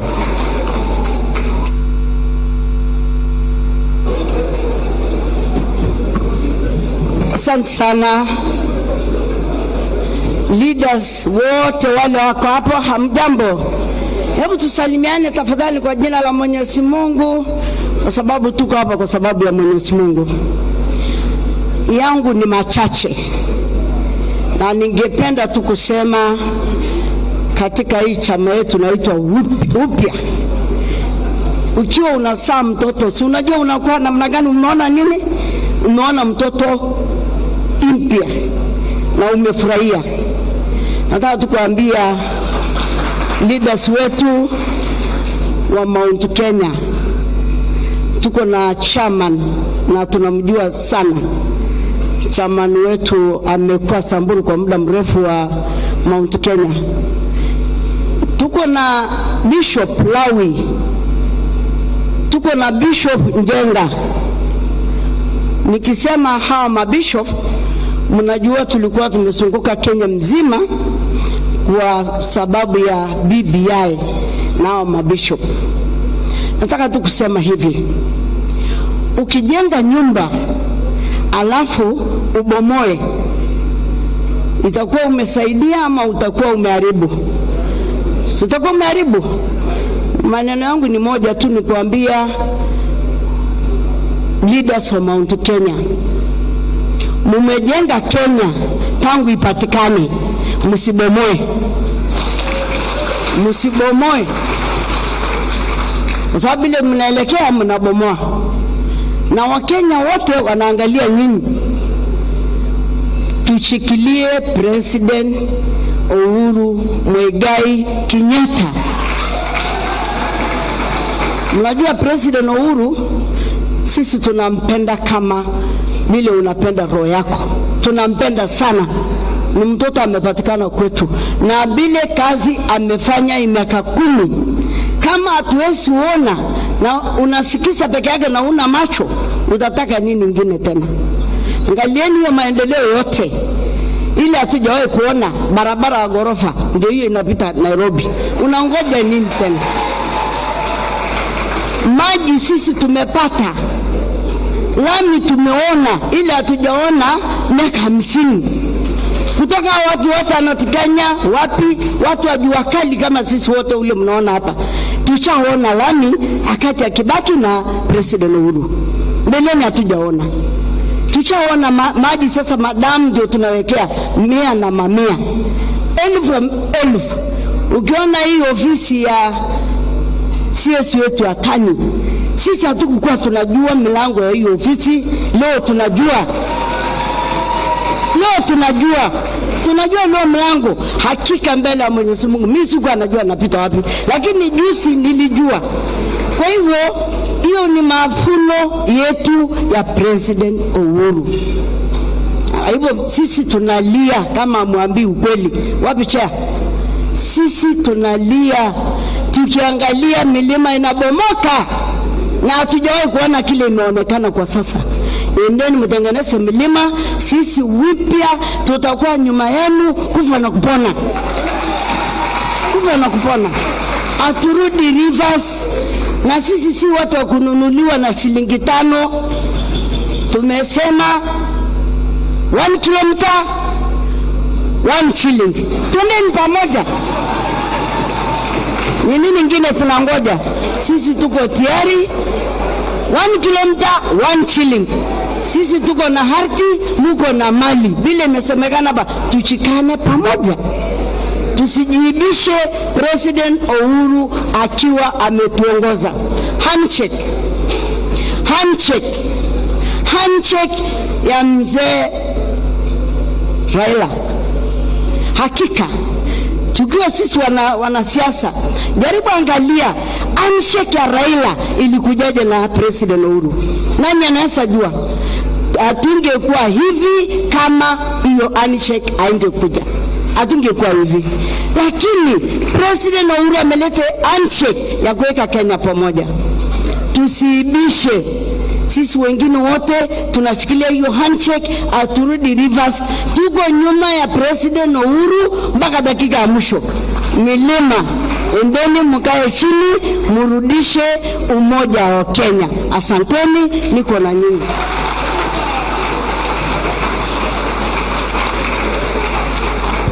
Mheshimiwa Fatuma Gedi. Fatuma.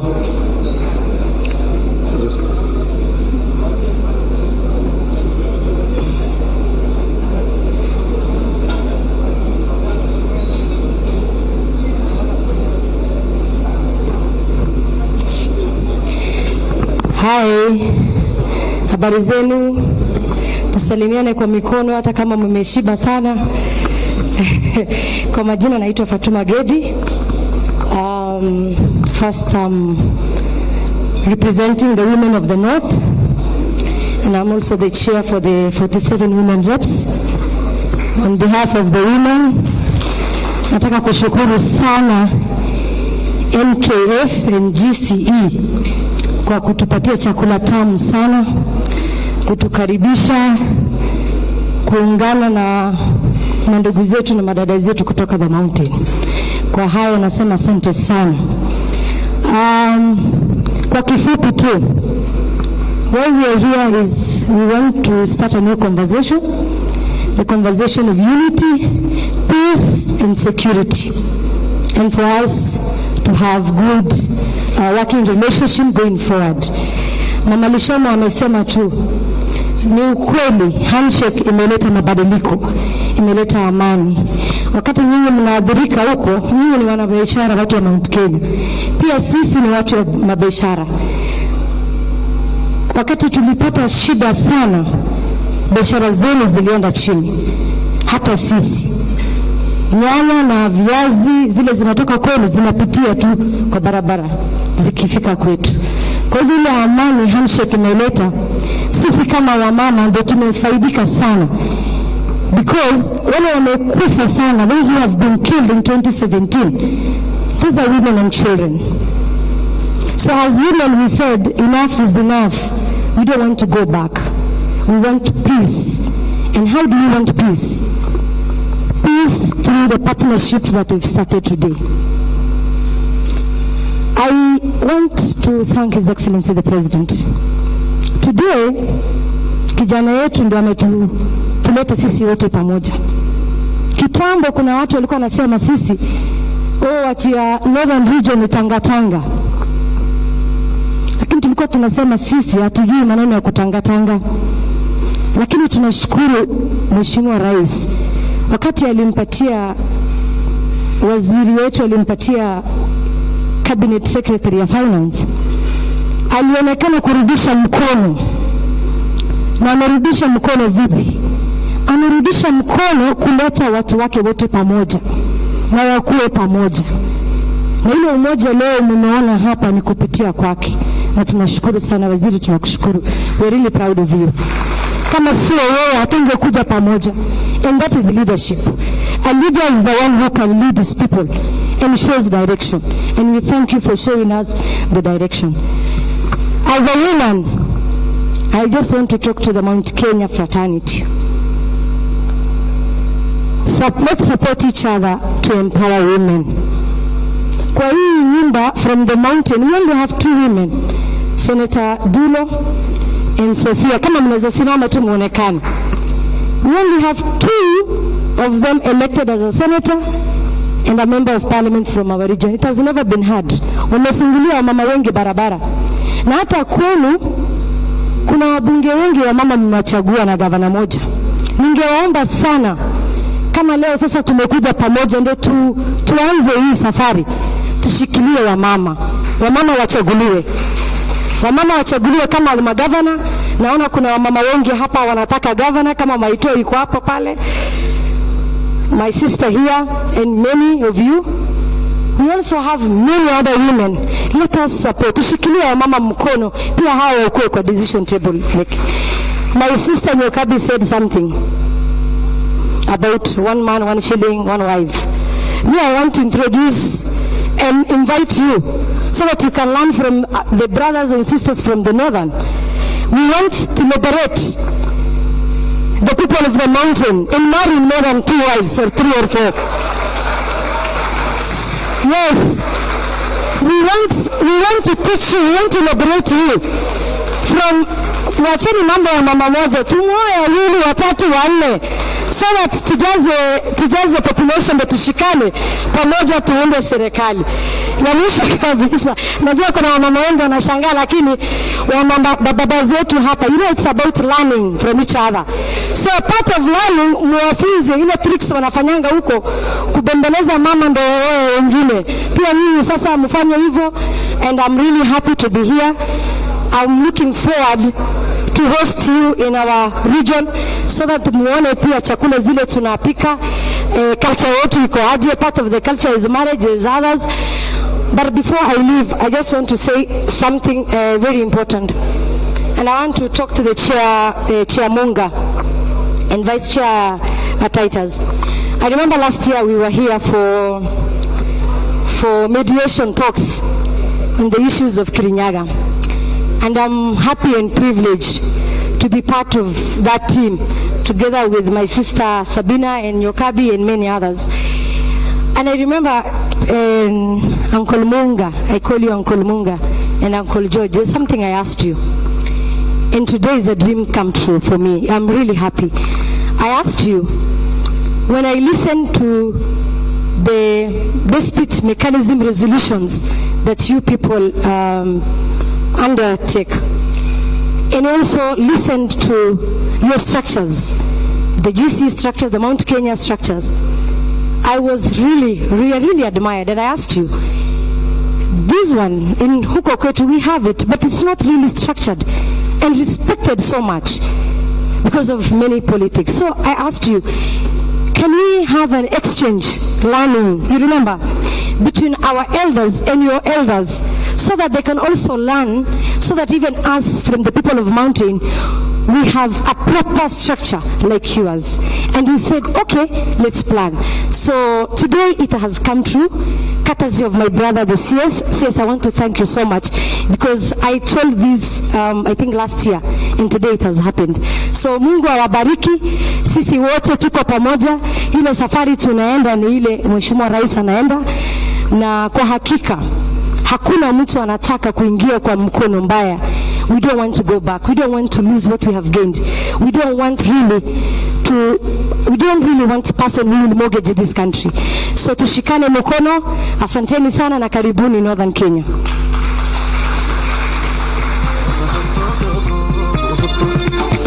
For 2 minutes, Chairman PPG, and then Chairman PPG, you can call Professor Omar to say also something. 1 minute. We are not, the time is running very fast, and let's keep to 2 minutes, please.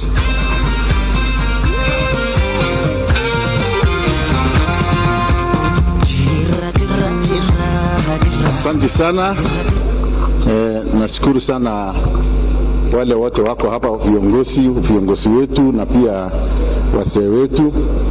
Kabla sijasema kitu, nataka ku recognize naitwa Alois Lontoimaga, Member of Parliament for Samburu North and PPG Chairman.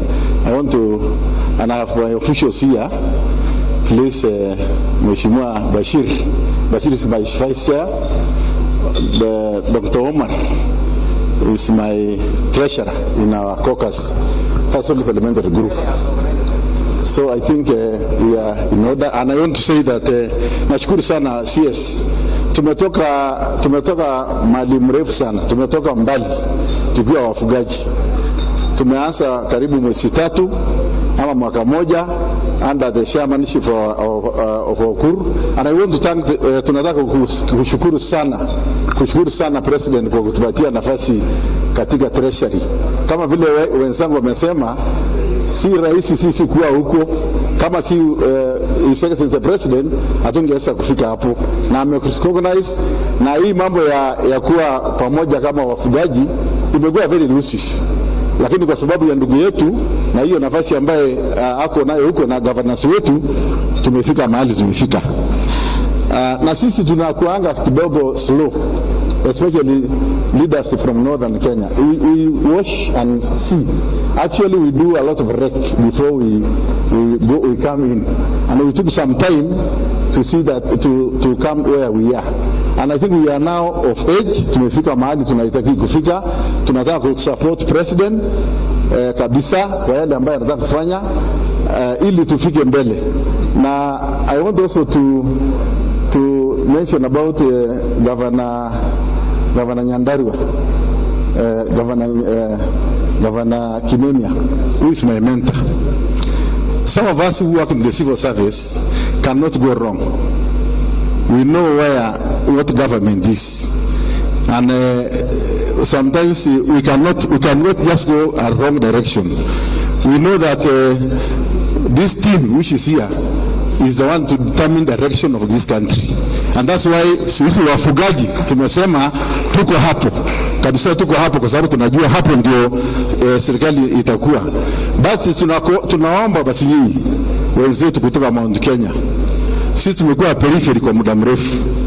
Hii jamii yetu ambayo tumeingia, tunataka kukaa kwa hiyo meza, kwa sababu hatujakaa wakati mwingine. Mara mingi tunataka kuwa pamoja na nyinyi in the decision making of this development and any other issue about in this country.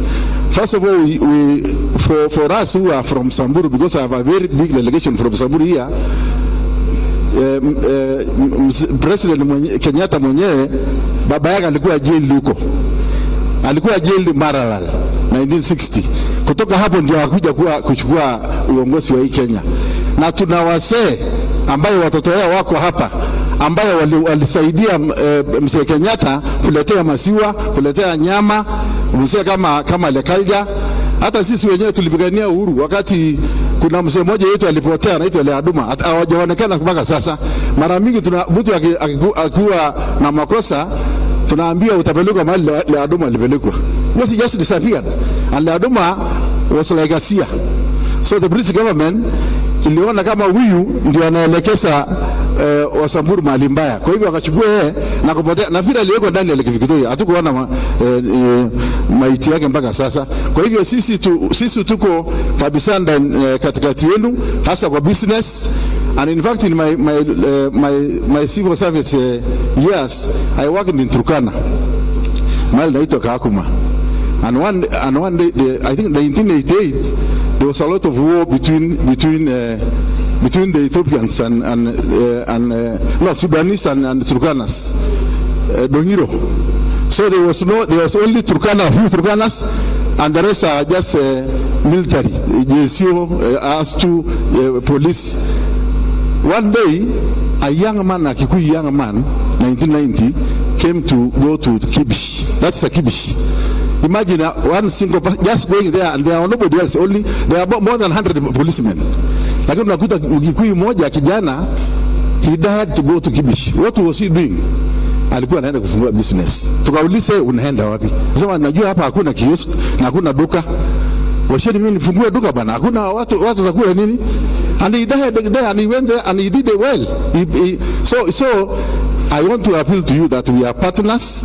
We can work together. We have worked together for a long time, and we will continue working together tukiwa na hii partnership. Tunaomba kwamba tumeresolve sisi kama wafugaji, kama Northern Kenya, tunataka tuwe pamoja na nyinyi. Mtusilete sisi down, tusaidiane pamoja, tufanye kazi. Na kitu moja, mara mingi hatujulikani wenzetu. Mimi nimekuwa parliament mwaka 2, na hata nikiwa civil service nilikuwa nashangaa, ukienda ofisi unasema unataka Samburu ama Mandera, unaambiwa ni kwenda Samburu unapita Kitale. Ukitaka kwenda Mandera unaenda kupita Lodwar. You don't know us. So I want also to appeal that let us know each other.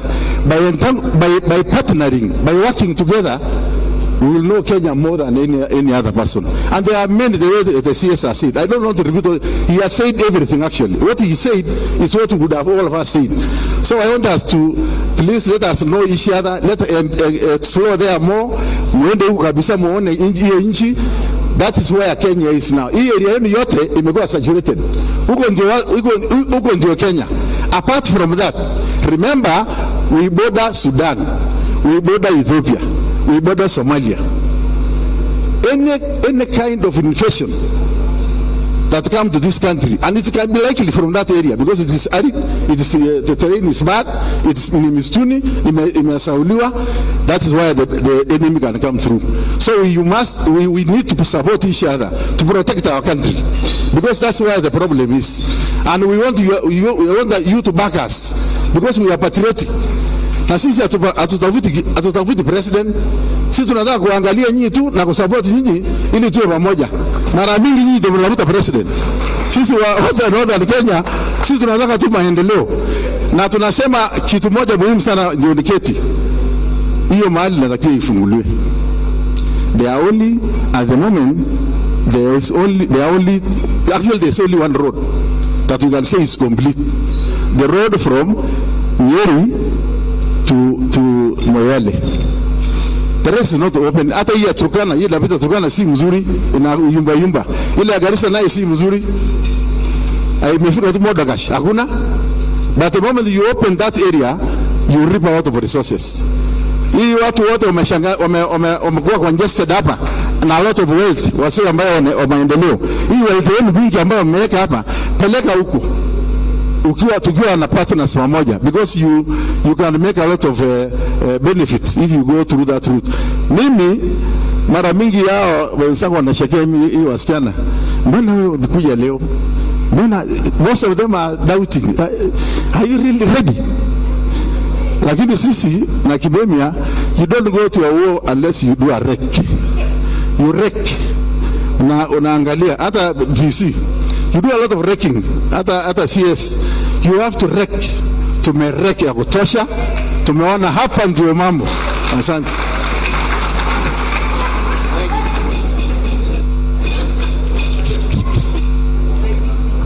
Chair, you have said it all, and I don't know whether anything is left for me. But to my impeccable elders, I'll begin with that, to my impeccable elders, and I have a particular reason for saying impeccable elders. From both sides, I wish to say hamjambo, but before I do that, to also the CASs, the governors, senators, my colleagues, the ulama and the church leaders, to all of you, I greet you by this name, Assalamu alaikum wa rahmatullahi wa barakatuh. What that particularly means is that we are receiving each other cordially, and that cordial relationship is the thing that brought us both here, and both our team, that is. And therefore, I just want to say one thing, that the north that was the forgotten is today the north that is favorable, and that is courtesy of President Uhuru Kenyatta. And definitely that is an indication to us, to all of us, that we are here to stay together, that we are here to start the journey together. For us, the head and the legs are very important things for the nomadic pastoralists. The head, we think, the legs, we take our strides to reach for greater heights. And that is where we are.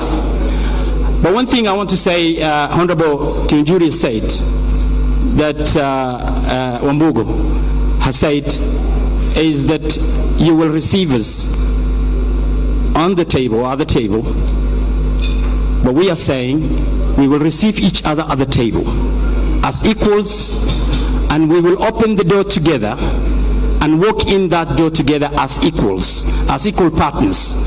We have more to give, you have more to give. We have more to share, and we will share that. And that is a political direction that we are going to be taking together. It is very important that we know each other more than we do. I am the Member of Parliament for Wajir South. And as the Member of Wajir South, it comprises of 23,000 square kilometers, nearly, with a population of about 400,000 people, as per the last census. But one thing you don't know, that size is equivalent to Central Province, Nairobi Province, which it used to be called Province, and Western Provinces combined. Those three provinces combined. My journey is this, that I want you to undertake with me, that more representations are done. And the woman rep for the Mama County wa Samburu has definitely said that 1 kilometer, 1 shilling. For Wajir South as well, 1 kilometer, 1 shilling is important. It reaches everybody in every corner.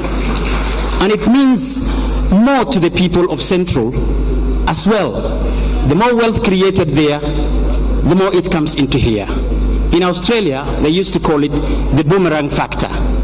The boomerang factor, you throw something, but it comes with a big catch. It returns with a big catch. Give us something in our parts, it will come back with big. Thank you very much for having me, and thank you so much.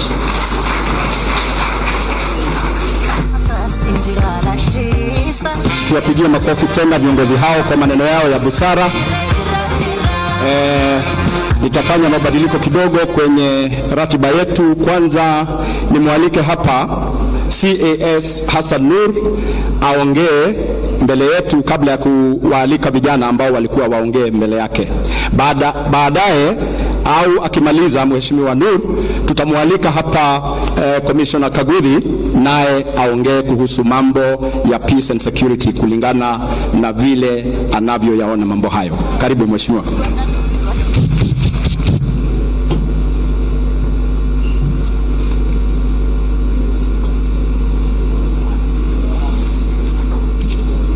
Thank you very much, MC.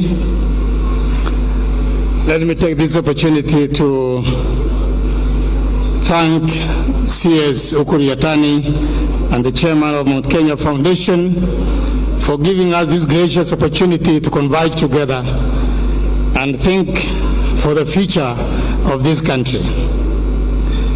I want to recognize my colleagues, the CASs who are here. Please just stand up where you are. CASs. At the far end there we have CAS Mumina Bonaya. She is the CAS for education. That is Beatrice Elachi, our CAS too.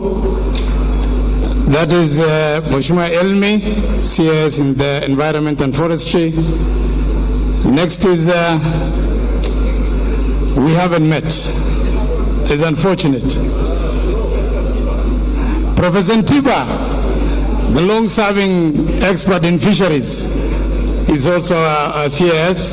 Michui is our CAS in the Ministry of Treasury, National Treasury and Planning. And then I have there Winnie Guchu. Winnie is dressed like Fatuma, so I wouldn't be able to tell.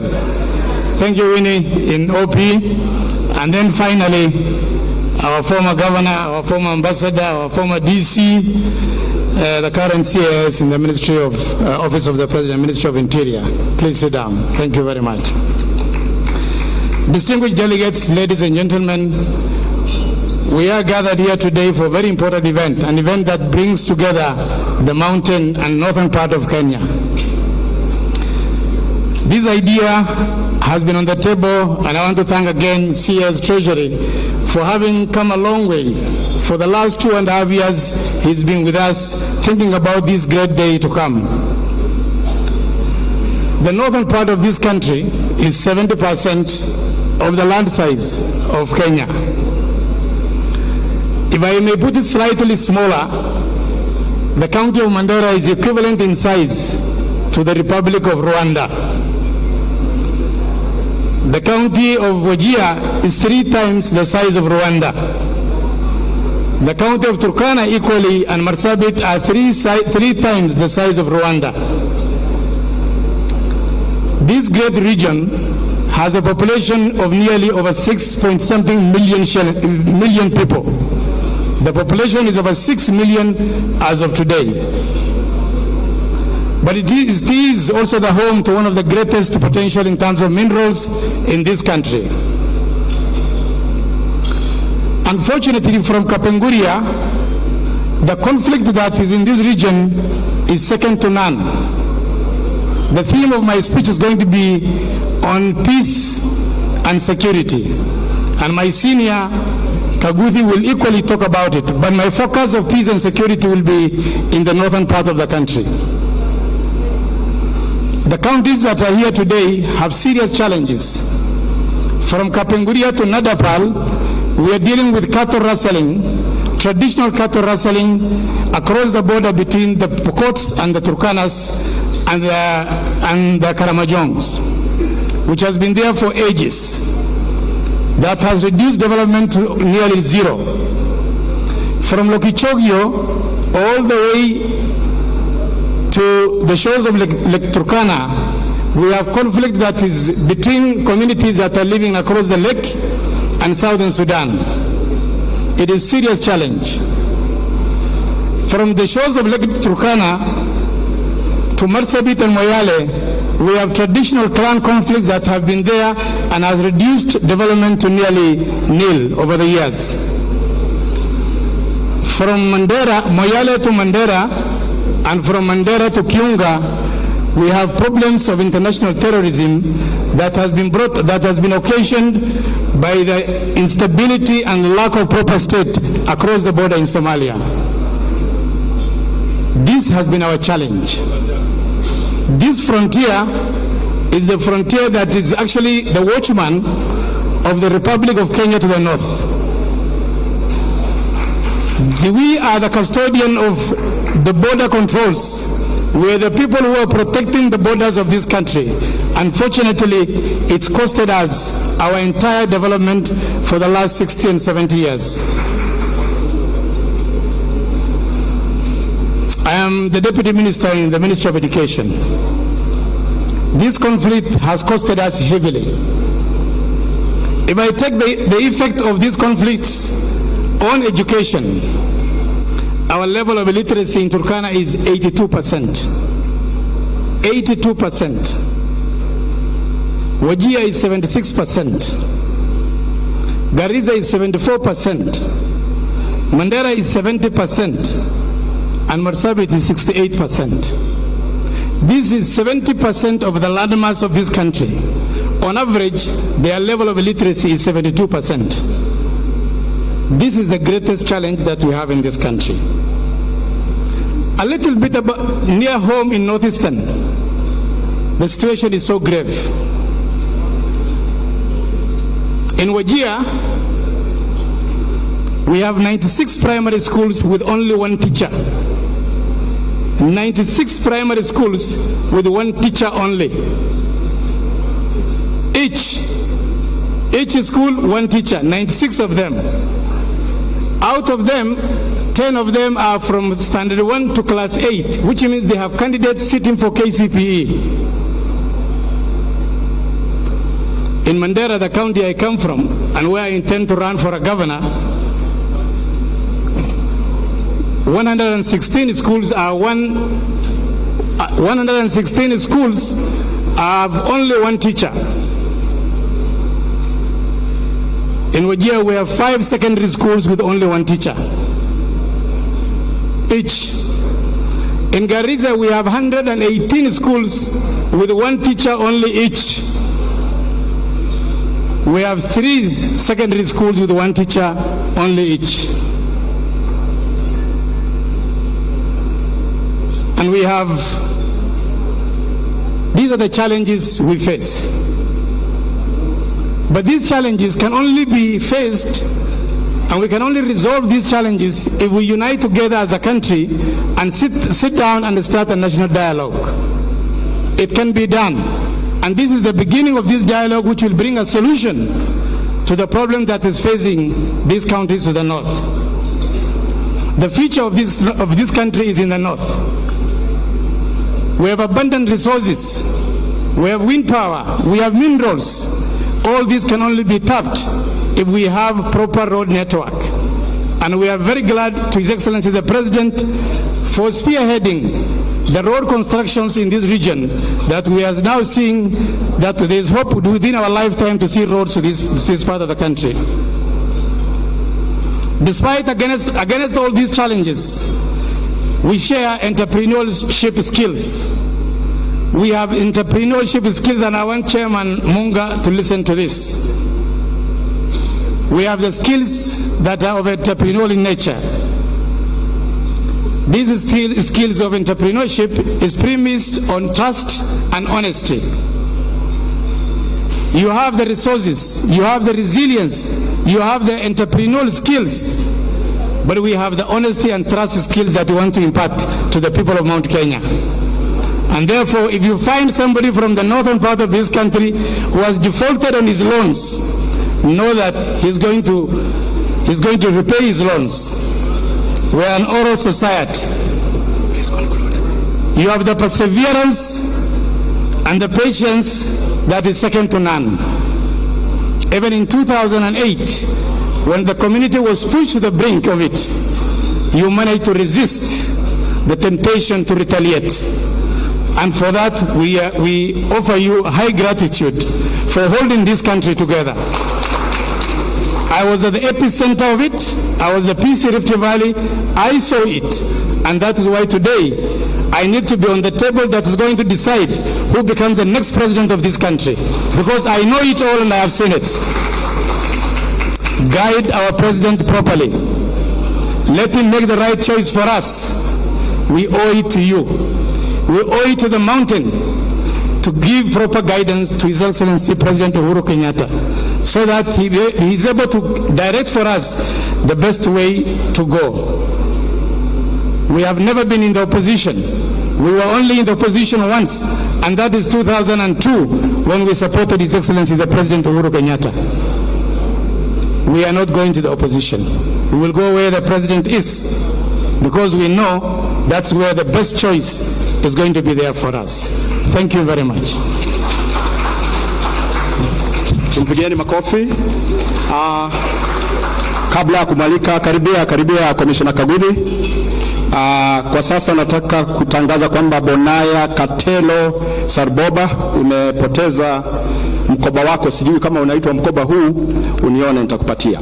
Sasa bila kudhalilisha umuhimu wa viongozi ambao watakuja kuongea hapa, tunawaomba tuongee kwa muda wa dakika 2 kila mtu, na ninataka kuwaita hapa mbele viongozi wafuatao ili tuongee kwa msururu wa haraka. Kiongozi wa vijana Grace Ndegwa ambaye ni PWD ataongea kwa dakika 2 baada ya commissioner kuongea.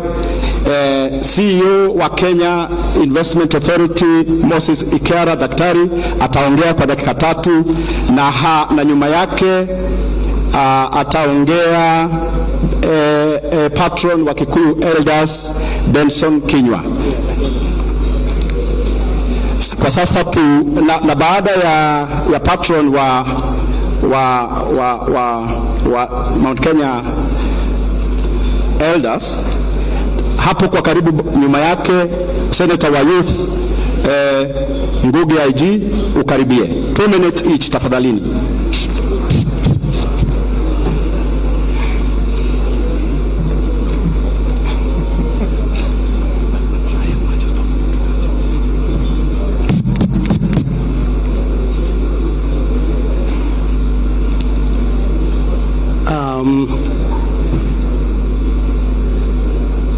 Chairman wangu wa Gema na your colleague Bishop Jenga, Chairman Mount Kenya Foundation, the Honorable Governors, CSs wetu, our chief guest, the permanent secretaries who are here in CASs, all the leaders and all protocols observed. Good afternoon.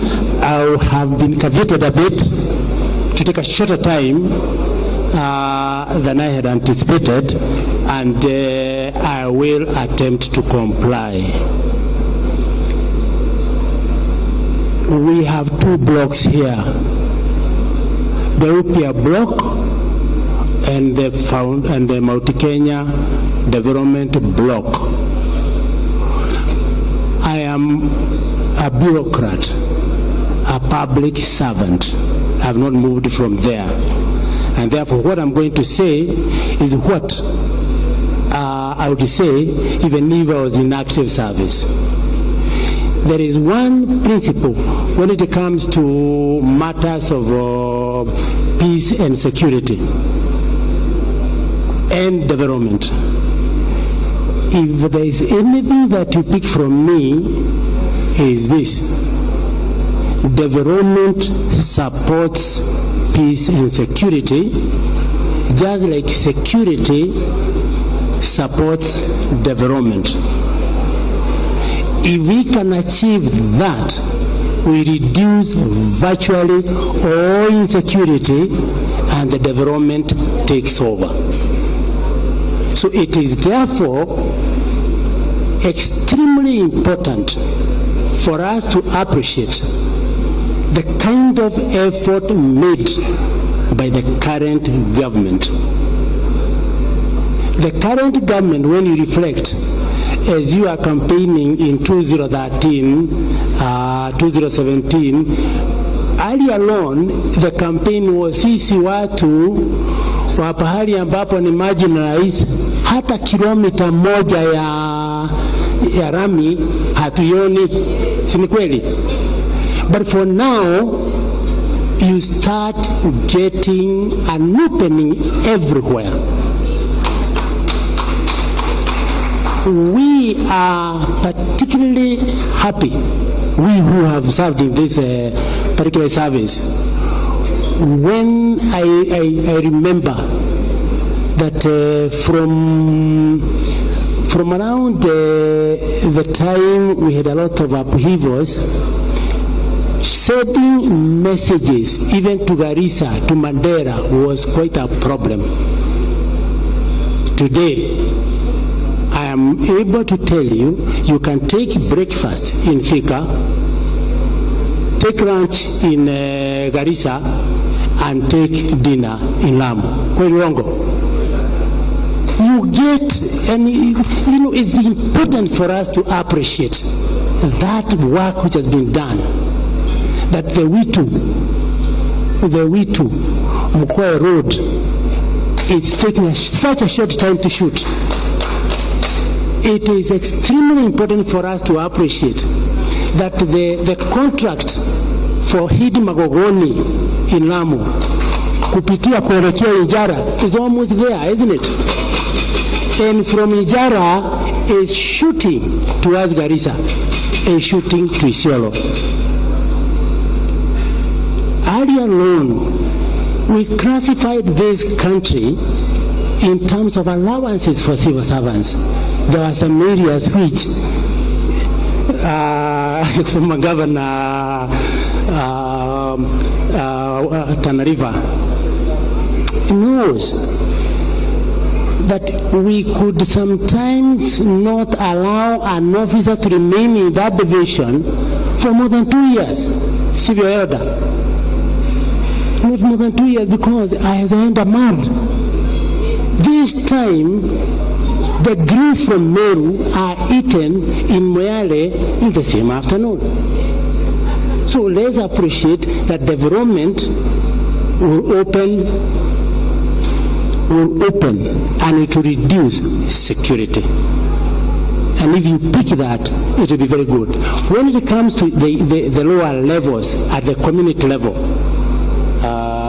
when you consider lower level, there is one thing which has not been appreciated, and would like you, Hassan, you have picked so much of us. When you talk of a school, we don't want teacher. It is painful. But what has caused it, to be said? Insecurity. And what is the main cause? Terrorism.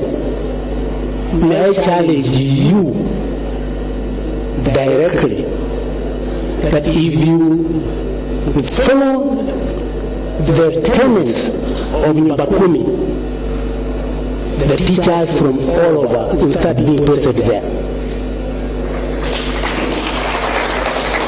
And it is a very simple principle. The legacy of President Uhuru Muigai Kenyatta, number one, at the first Mashujaa Day in 2013 was security is a joint mandate of every Kenyan.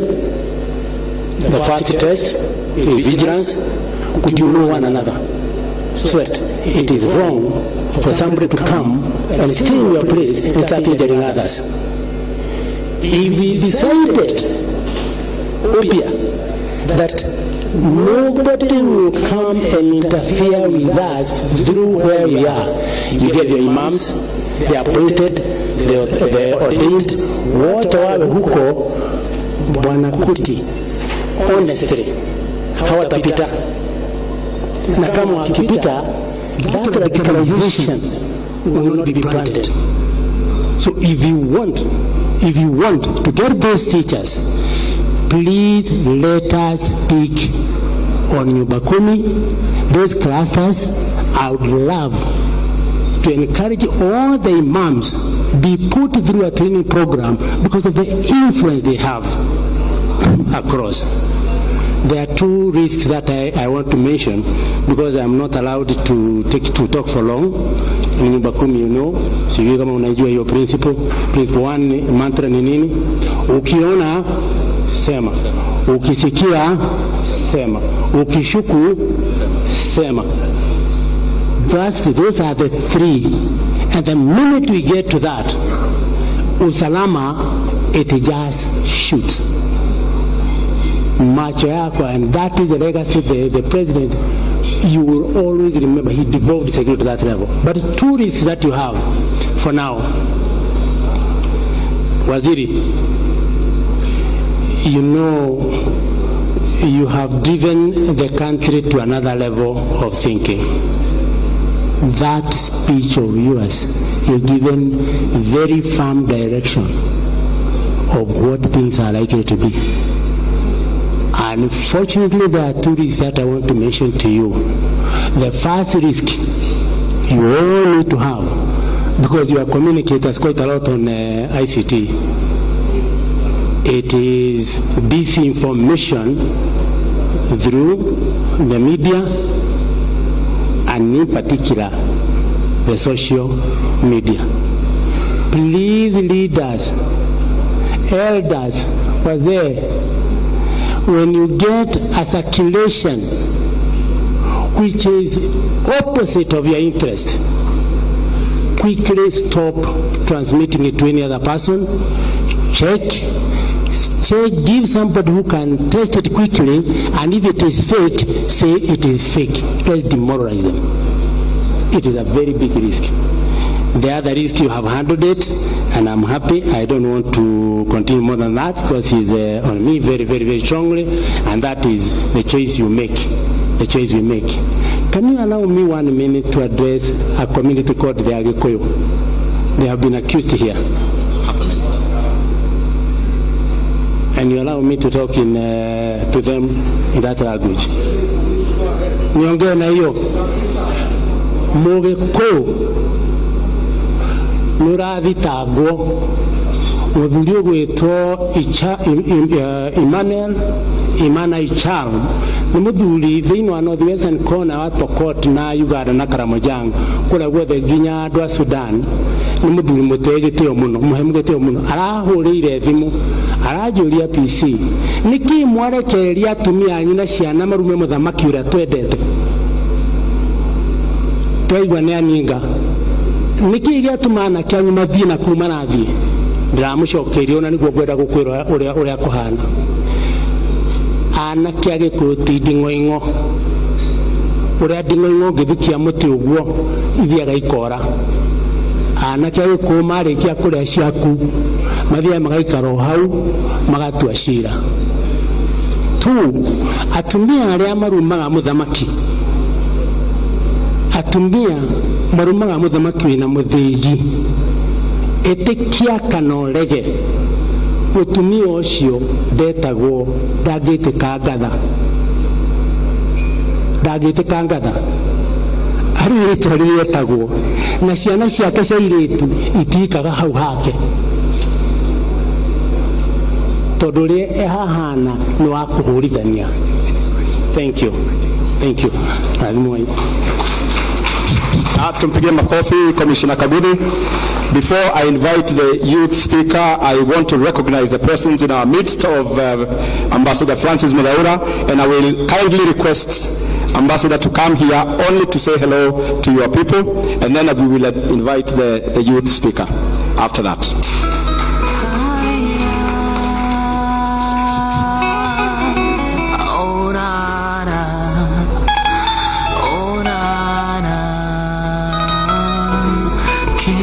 Okay, thank you very much. Good afternoon. For me, it's really very short to say, first of all, you should pay taxes so that we have resources to support the development program. You can't do without money. So if you are faithful, I can assure you shall succeed. Yeah, but the other point, which is I think very important, is to say this meeting is historical. It's historical because of its importance. You know, the most important agenda for this country is national unity, national cohesion, and development, and peace. And if we as a wide region in this country, we agree to unite, to keep peace, and to ensure that we engage the other part of the country in a manner which is peacemaking, a manner which is also bringing them into this unity. I think that will be very important. You know, this is really a wonderful country, and as the CS said, we should lead in Africa. We should really show the others the way. There is no problem. There is no problem which we cannot resolve by talking. I think that's what I would like to say. And our president has really sung this song over and over about the unity, about national cohesion, and I think that's the best thing that legacy can do for us. Thank you very much. Asante sana Ambassador Bagaura. Sasa namwalika kwa dakika mbili Grace Ndegwa, Youth Speaker.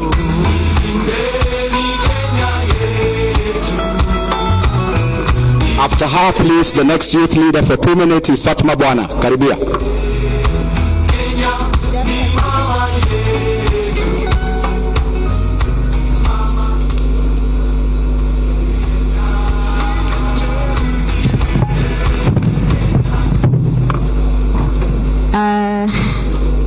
The organizers of this event, the leaders in the house, ladies and gentlemen, good afternoon. My name is Grace Ndegwa. I'm a disability advocate. I'm also a student. I'm a youth and a woman living with disability. I think much has been said, and I don't want to repeat it. My emphasis is all about the inclusion. We have said we are here so that we can determine where we want to be, where we want to go, all right? So mine is to say that even as we go, even as we think where we want to go, we want to include everyone. We want to include people with disability, and I want to say that the population in this nation is big for people with disability. 2.2% or 0.9 million. Si watu wadogo, si ndio? These are people we cannot afford to leave behind as we sit down in this table we are talking about and make decisions for this nation, all right? So even as we talk about the security, I would like to say that we as people with disability, we want peace. Because when there's no peace and when there's violence, people with disability suffers most. And you can understand that. Right now, nyoka ikitokea hapa, kila mtu atachoka nje, mimi nitabaki hapa. Ni kweli ama si kweli?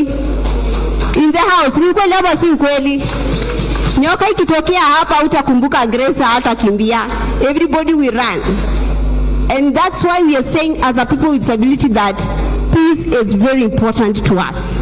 We have many issues, but when we have peace, we can thrive. And we know that this nation, we are going peace way, all right? So tunaenda peace way. We have established peace that we don't want to break, and that's where we want all of us to move in that direction. Another thing, we have been left out in education so much, and I'm happy that the government is in the house. Where there's no peace, there's no education. And even as we think how education is affected by lack of peace, it's very important even to think how people with disability are affected. We cannot go to school, the schools are not even disability friendly, and all that issues. And therefore, even as we think about the direction we want to do, to make, even as we think the decision of this nation, let's not leave people with disability behind. Cindy, and somebody has just talked about marrying many wives. Is there a problem if I get husband? Hello, in the house, is there a problem? Sinaweza pika. Naweza pika ama siwezi pika? Tunaweza pika, si ndio?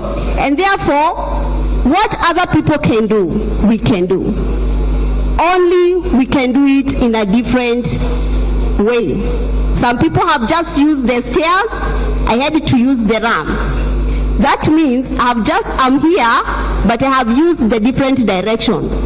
Using the different direction does not mean we cannot get there. Are we together? So we are asking to be given a platform where we can exercise our ability in politics, in education, and in all aspects of life. We need to be included. And even as we talk about in the house, we have different people from different communities. I'm from Kikuyu. And when I got to disability, I'm happy that my elders are here.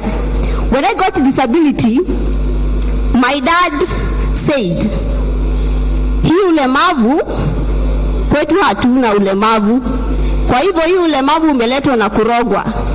Wengine wakasema, ni kwa sababu maybe my dad did not pay the dowry and all that. I know there are people who can explain that. You cannot use your girl's dowry kama wewe hukuputolewa dowry. I know that that's theory in Kikuyu.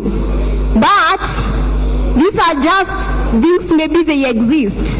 But let's not just focus on those things that really are in our community but diminish the fact that you have disability. There are many things. We are saying that sisi tumekasiwa. Tunaambiwa maneno ambayo ya kutudunisha. Yet we have ability. We just need a platform. We just need to be included. We can do what other people can do. And that's just the emphasis. Let's have peace even as we approach elections so that people with disability can thrive in their own ways, can exercise what they do in a better way. Those in school can go to school. Those in their families can be able to continue economic activities that they do to provide for them. Those who can engage in politics, let them be given opportunities. In this movement, we are saying we are leaving no one behind. Are we together? Tuta include watu wa disability. In county level tuta include watu wa disability. Tukioa mabibi wande tutakuwa na mmoja wa disability. Asanteni sana. Let us appreciate Grace Ndegwa for that powerful speech. I forgot to say that she is an electoral commissioner of the Student Association of Kenyatta University. We all know that Article 54 requires that we must give opportunity to persons with special disabilities, or the ones we call PWDs.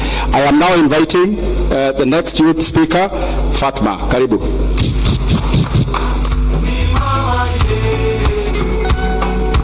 Asante Bwana MC.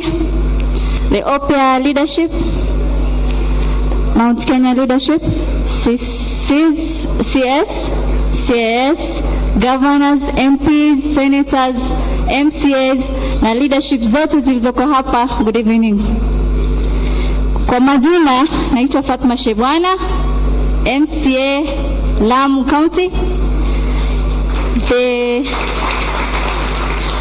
the youngest MCA in Kenya, and Chair Lady Youth and Sports Committee in the County Assembly of Lamu, and also the Vice Chair of Women Caucus in the County Assembly of Lamu.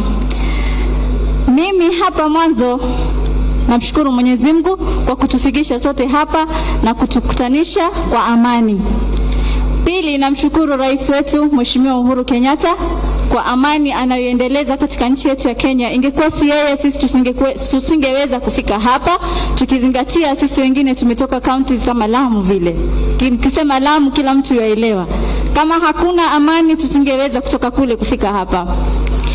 Pia nimshukuru CS ya Tani kwa hii juhudi ulioifanya ya kuleta viongozi pamoja, mkaja na Upya, ambayo hiyo ndio leo imetufikisha hapa mpaka mkaungana pamoja na Mount Kenya. Hiyo ni kazi kubwa ambayo imefanya. Pia nakushukuru CS Mheshimiwa Yatani. Pia na ushukuru muungano wa Mount Kenya, na nataka niwaambie pia kuwa Lamu tuna extension ya Mount Kenya. we have an extension of Mount Kenya in Lamu County. Kwa hiyo muwe na amani, tuko pamoja, we support this bond. Huu muungano ni wasawa na tuna imani. Mimi kama kijana, sisi kama vijana, tuna imani na huu muungano na tuna uhakika kuwa tuelekea pahali pazuri, future yetu itakuwa bright sana. Asante kwa muungano. Kitu ambacho napenda kusema kwanza, Lamu and pastoral community tuna vijana wengi ambao hawana ID cards. Huu muungano umekuja kwa time nzuri ambao wanaweza kulitatua hilo swala pamoja. Vijana wale wanakura, tena kura nyingi sana, lakini kwa shida ya ID cards hatutaweza kuvote na kura next year.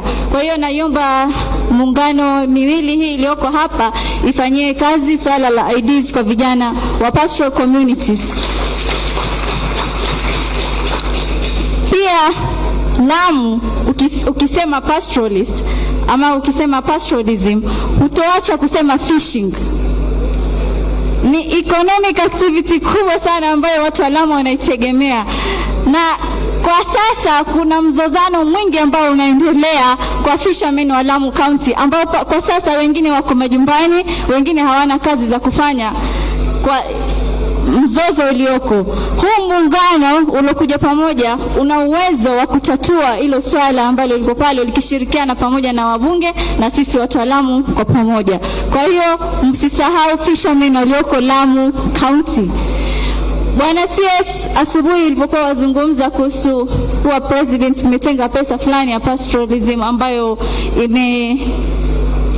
hii disaster ya drought imeleta, mimi nimesikia raha sana, kwa sababu mimi naweza sema jana nilikuwa barabarani from Lamu to Mombasa, then here mizoga iliyoko barabarani ni mengi sana. Ng'ombe zimekufa nyingi sana, nimehesabu mpaka nikakosa hesabu sasa kwa sababu ya ile mizoga iliyoko barabarani.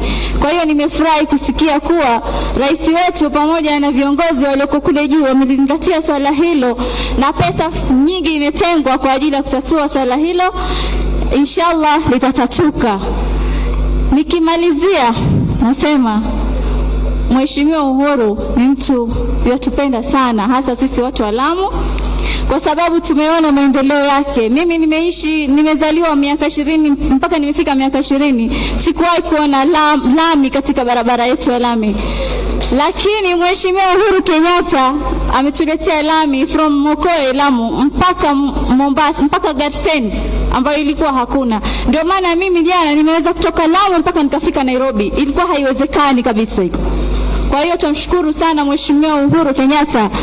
Pia tumshukuru kwa project zake kubwa kubwa ambazo yazifanya. Tusisahau Lapset ambayo pia iko Lamu County.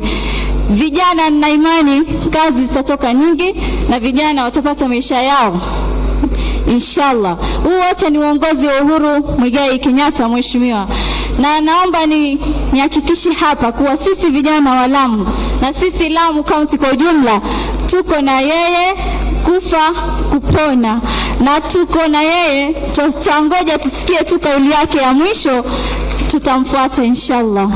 Asanteni na Mungu awabariki nyote. Asante sana Mheshimiwa Fatma Bwana. Sasa namwalika Managing Director Dr. Ikera of Kenya Investment Authority, and after him will be the elders who will speak in this order. Kwa hivyo tunaweza kukaribia Engineer Moiru on behalf of the Kikuyu elders, and then we have Abdi Dere Bocha Tana River, Sultan Sheikh Ahmed Wajir, Muhammad Ali Isiolo, Ambassador Ali Abbas. Karibu. Asante sana Bwana MC. My seniors in the house from government, several years in my church, because Bishop Lawi is in the house. From my county, my governor is here, and other seniors. Very humbled to be here to stand before you to make a few remarks. Amujambo. Nataka kuongea economics, kwa hivyo mweke a bit of attention. Salamu alaikum, ndugu zetu. I'll make 3 points because time is really gone. Number one is to say, even though Corona have really affected our economy last year, and it became the only year in our history that we had a small negative growth in GDP, the economy is still very strong. Why do I say that?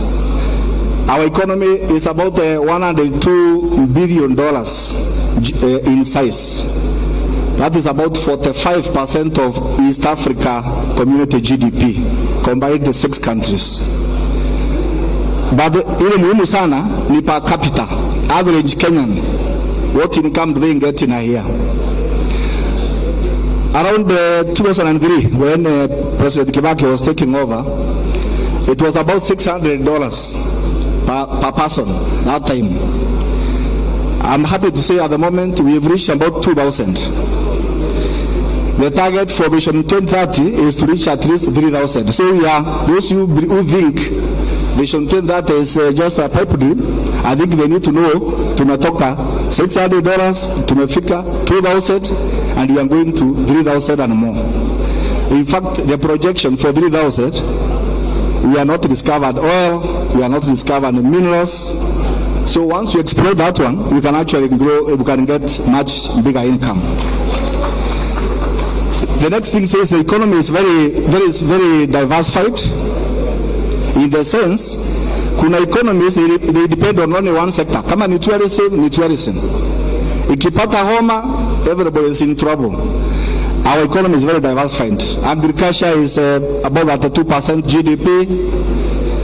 Industry about 13%. The rest is services. And within services, kuna transport, kuna tourism, financial services, professional services. So the economy is diversified and well, secured. People have raised a lot of issues about the debt.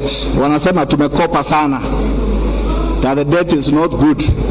But if you look at all the agencies that who are experts in looking at the health of the debt size, our debt is sustainable because it's about 60% of GDP. Some developed countries, ratio of the debt to GDP is even more than 100.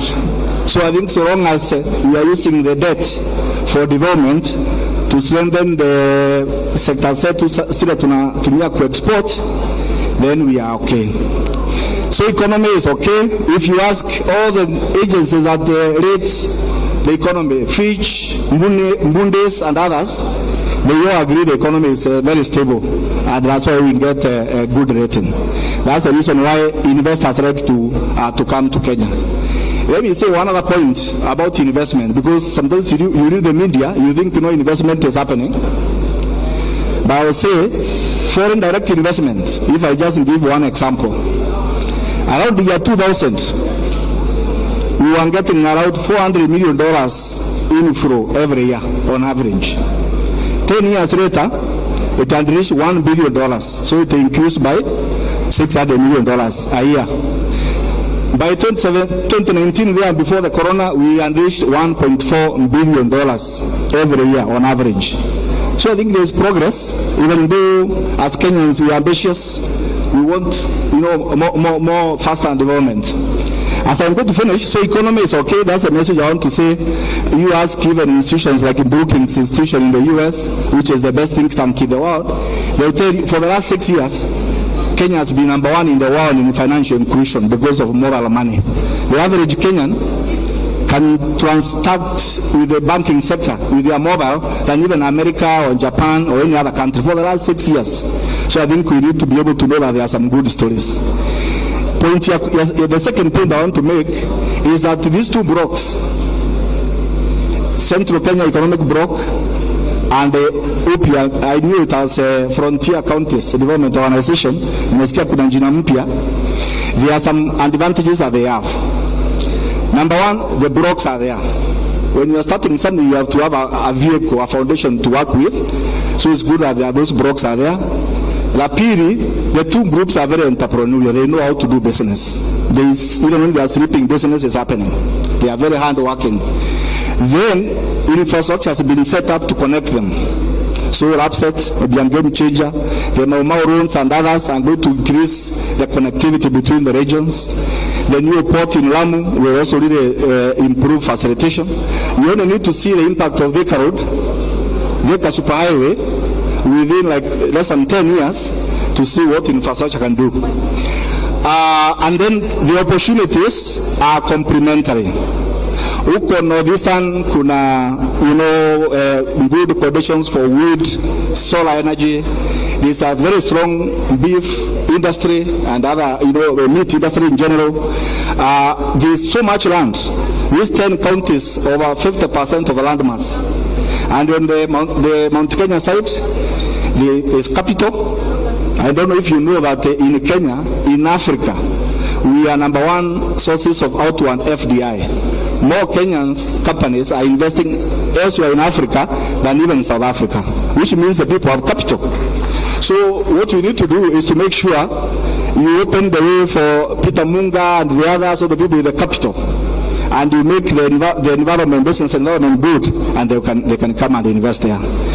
As I finish, is to say, and I'm happy to hear that has been emphasized, when you ask people about Kenya, everything is good. The people, the location, the vibrance of the economy, the strategic location, but they say corruption is a big problem. So I think as we fight other things, we need to be able to say, wacha tupigane na huyu handui, ofisandi, so that we should not have one mark that is destroying the beauty of our country.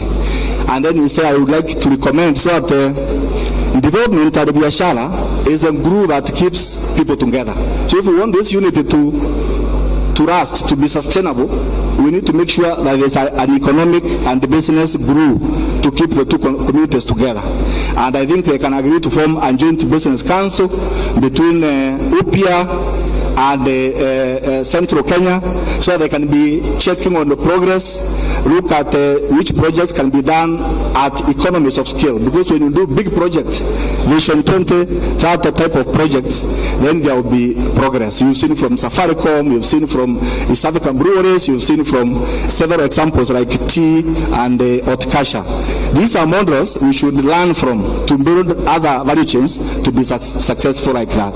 And there are institutions like Can Invest, Export Promotion Agency, CESA, EPSND, who can facilitate all of you to get incentives from government.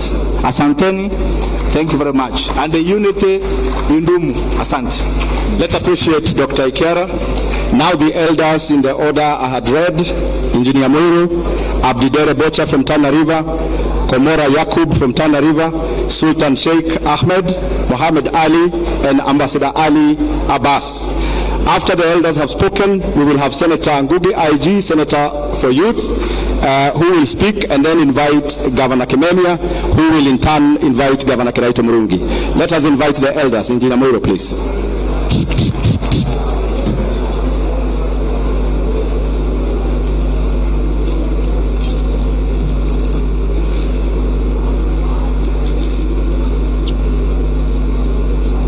Wazee, palipo wazee, there is an elder speaking, so I wish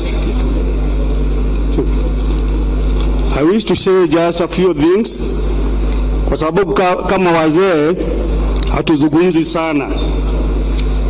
Kenya is a community of business people, na Kenya serikali ndio the biggest partner, na kwa hivyo sisi wote ni lazima kama wazee tujue who are the owners of this estate. This estate called Kenya belongs to us, the people. Na wazee ndio wameona mbele, walizaliwa zamani kidogo, ama sivyo?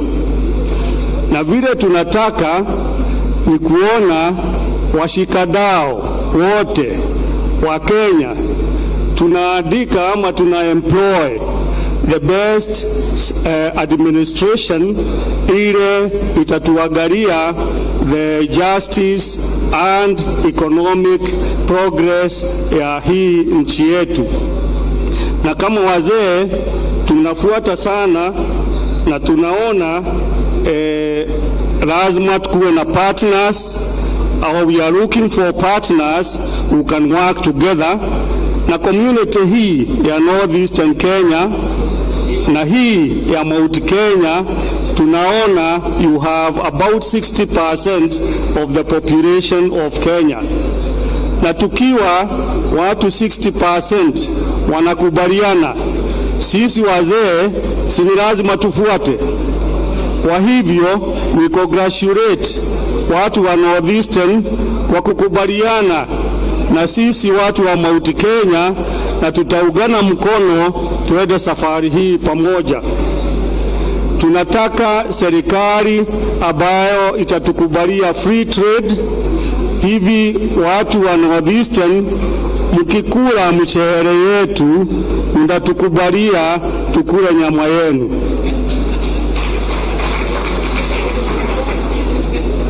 Mkikula ama mkikunywa chai yetu mnatukubalia tunywe supu ya gamia. Na kwa sababu sisi ni wazee, tunasema palipo wazee hakuharibiki nini. Nimepewa dakika moja, lakini hiyo gamia iendelee kutiririka. Asante sana. Asante sana. Sasa Abdi Dere Bocha, tafadhali, na afuatiwe kwa karibu na Elder Yakub Komora. Tafadhalini tukaribie hapa Elder, so that we speak in quick succession in the interest of time. Abdi Dere Bocha.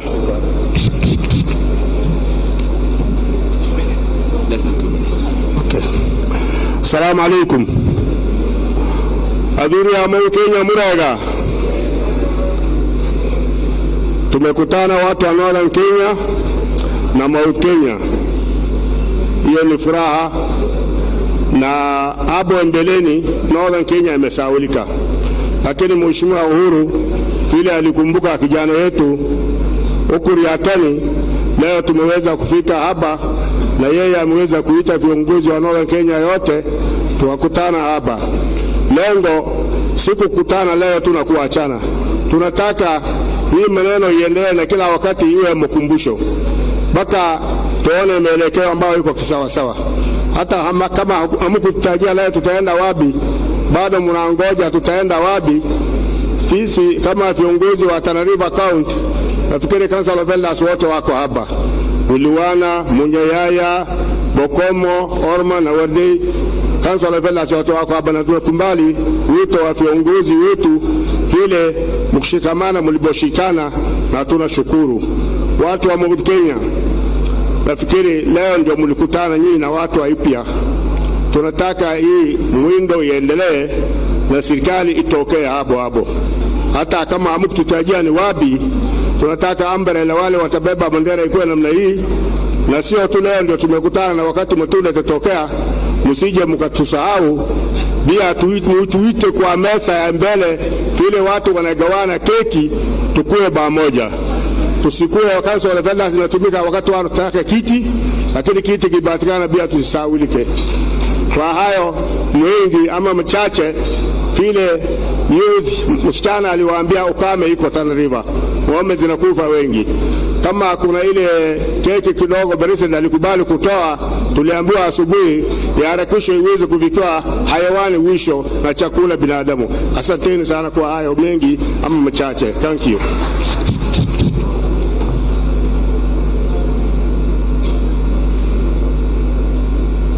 Assalamu alaikum warahmatullahi wabarakatuh. Mimi nachukua fursa hii kushukuru Mwenyezi Mungu Subhanahu wa Ta'ala ambaye alituwezesha kuweka vichwa pamoja sisi wafugaji na kukubaliana na wale ambaye walianzisha hii Kenya kukula matunda. Sisi kama Tana River Devolution ndio ilianza kupata matunda ya Kenya. Shukrani yetu kubwa kwa serikali ya Uhuru Muigai Kenyatta ambaye alikumbuka Tana River, alitupatia cheo ya CES. Mheshimiwa Ukuru Yatani, na kuomba mara ya pili utatupelekea salamu kwa Uhuru Muigai Kenyatta. Tunawashukuru, na pia sisi kama watu wa Tana River tunataka kukaa na yeye rais. Tunaomba utupelekee, na sisi bado wiki hatutatoka hapa. Tunataka tukae hapa, tukae na wewe, na pia tukae na rais. Sisi kama Tana River, wakaji wa Tana River yote tumekubali muungano hii, tumekubali kuunga mkono Uhuru Muigai Kenyatta. Tuko na yeye, na mahali ataenda tutaenda na yeye. Akisema left, akisema right. Kwa hivyo sisi tuko tayari kuwa hii muungano ya mapya. Kwa hivyo sina mengi, na tena ya pili kidogo tu, katika mwezi huu ikifika tarehe 20 mwezi huu, kama mvua hajanyesha, hali iko hatarini sana. Tunatarajia Mwenyezi Mungu yeye ndio ataweza kuleta mabadiliko ya anga, lakini sisi tunaomba serikali ituharakishie wale watu wa Tana River, ikumbuke na wafike mapema haraka sana, wafugaji na wananchi. Hakuna mtu alikufa kufikia saa hii, lakini hatari sana. Baada ya wiki mbili iko hatari sana. Kwa hayo machache na wengi, asanteni. Sultan Sheikh Ahmed akifuatiwa na Elda Muhammad Ali Isiolo na mzee Dubat Ame wa Garissa. Assalamu alaikum warahmatullahi wabarakatuh. Yes. Oh yes. Thank you. Bismillah. Our leaders had spoken, and I have nothing else to add. They had spoken. I want to recognize the presence of the Council of Elders, the Sultanate Council from Northern Kenya. From where you are seated, please stand up so that you can be seen. Beautiful, thank you very much. Because we had been given only 2 minutes, and 2 minutes is not enough to address, and it's getting late. I just want to say a few things to our brothers from Mount Kenya.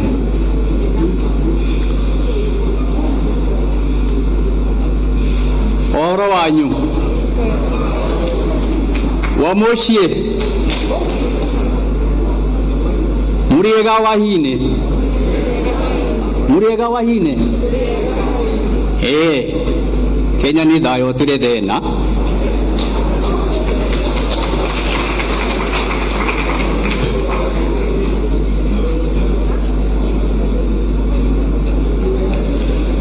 Ndiramwira atiriri, umuthi ni kwega muno. Niki umuthi ni kwega mbura nekurete, no mbura muno,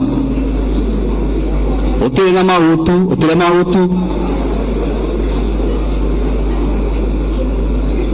utire thina, ni thayo muno. Ngai ni mwega uciothe niguo, Ngai ni mwega uciothe niguo.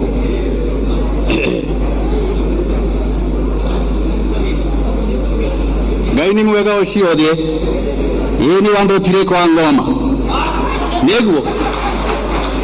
Ngai wakwa ni mwega, ni wandutire kwa ngoma.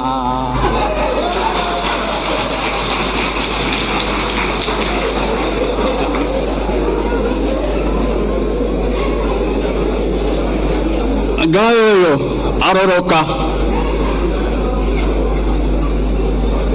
aroroka utweririe mwerimo ugumania ngaragu mahutu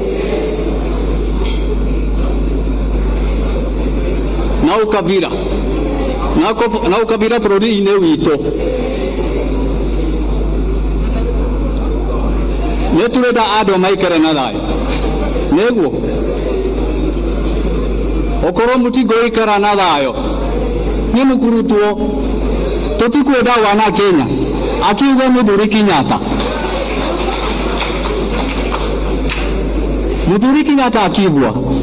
akiuga Kenya ni nene urie na mwena waku nikigura thumbura Kenya ni nene urie na mwena waku utirithie na Kenya niguo.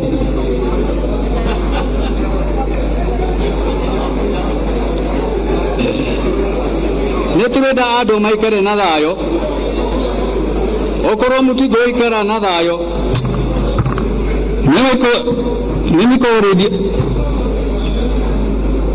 nĩmũkũĩrithio nĩ Ngai. Wajumba ndacokia ngatho mũno. I have no enough time to speak more. I will have spoken it perhaps they had given me enough time at the beginning. Thank you very much. Ndacokia ngatho mũno. Pigieni makofi ya nguvu. Orai roho ya Gĩkũyũ. Sasa Elder Muhammad Ali.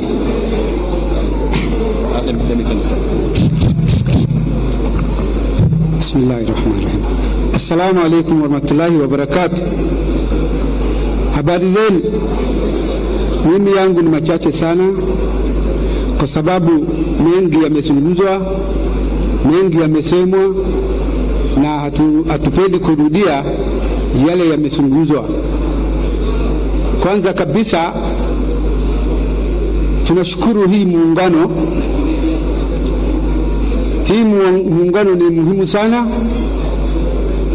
na ni muungano mpya. Tuna nia ya kufuatilia mpaka mwisho, lakini yale ningependa kusema, kuungana hapa juu na hakuna maungano kule chini ni shida sana. Ningependa kuuliza Mheshimiwa Waziri ambaye ametuunganisha sisi watu wa Northern Kenya na jamii ya Mount Kenya, vile vile tuweze kuunganishwa kule chini pia. Hii maungano ambayo tumeungana hapa leo ni muhimu sana na tunapenda idumu, iendelee. Lakini vile vile waziri achukue jukumu pia, kwa sababu anaifahamu sehemu zetu kule chini Northern Kenya, hapa Eastern tuna tatizo nyingi sana ndani yetu wenyewe. Ni muhimu sana kushirikiana na kutafuta amani, kwa sababu tumeshirikiana hapa juu kwa sababu ya amani, na amani lazima ipatikane hata kule chini mashinani. Kama hakuna amani kule mashinani, basi hata ya hapa haitawezekana. Kwa hivyo mimi nauliza waziri wetu, vile amefanya juhudi na akatia bidii, tunamuuliza afanye bidii kuweza kuunganisha watu hata kule mashinani. Ya mwisho ningetaka kusema ya kwamba hii mwelekeo ya Upya tufanye bidii ya kuunganisha na kuikamilisha, tuweze kuunga serikali yetu mkono mpaka mwisho, mahali ambapo serikali itakuja kusimama. Na serikali ikipatikanwa, kama vile wanenaji walisema mbele yangu, tusisaulike. Sisi kama watu wa Northern Kenya tulisaulika sana lakini tunashukuru sasa kwa sababu inaonekana matunda itakuja kupatikana kupitia mwangaza huu ambaye imeonekana. Asanteni sana. Tumpigie makofi mzee Ali. Sasa elda wa mwisho atakayeongea ni mzee Dubat Ame. Uko karibu, tafadhali karibia.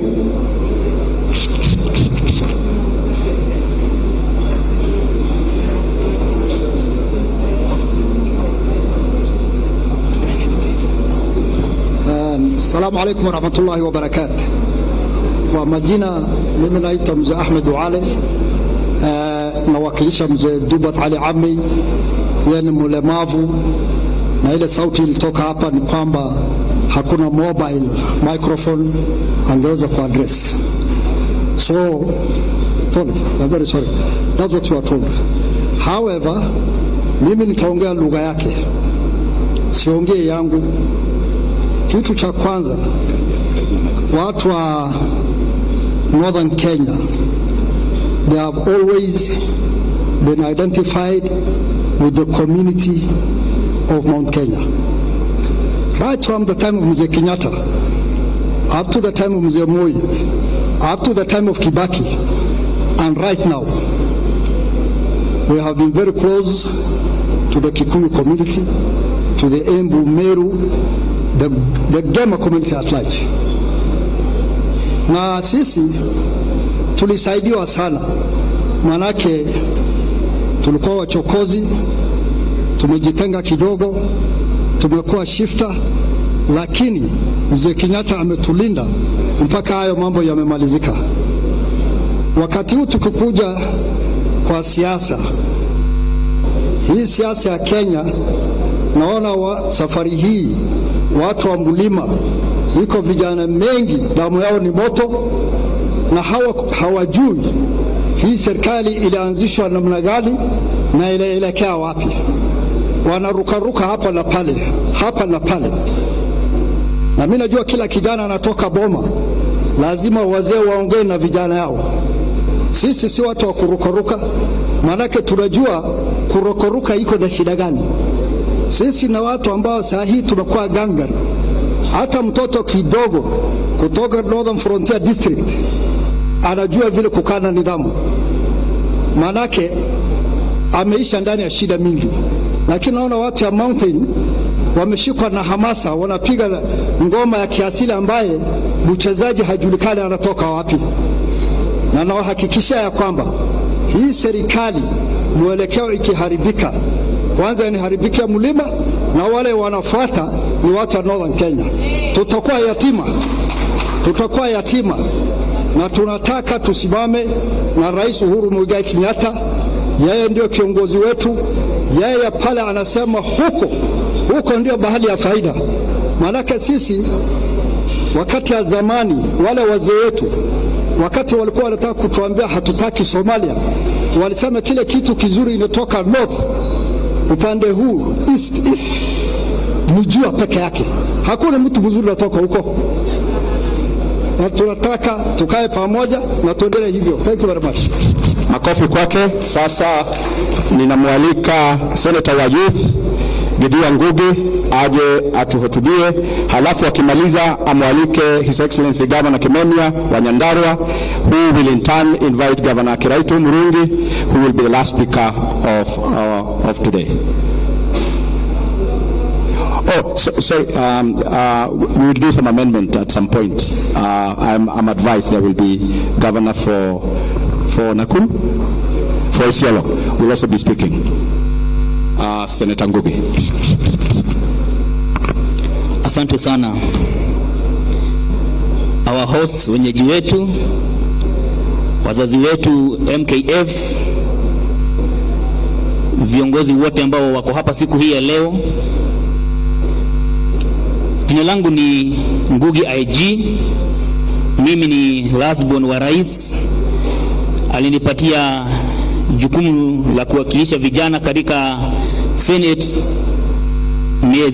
mwezi mmoja uliopita na wiki 3, na nataka kunichukua nafasi hii nimshukuru sana kwa sababu ya imani ambayo alionyesha kunichagua mimi niwakilishe vijana wenzangu.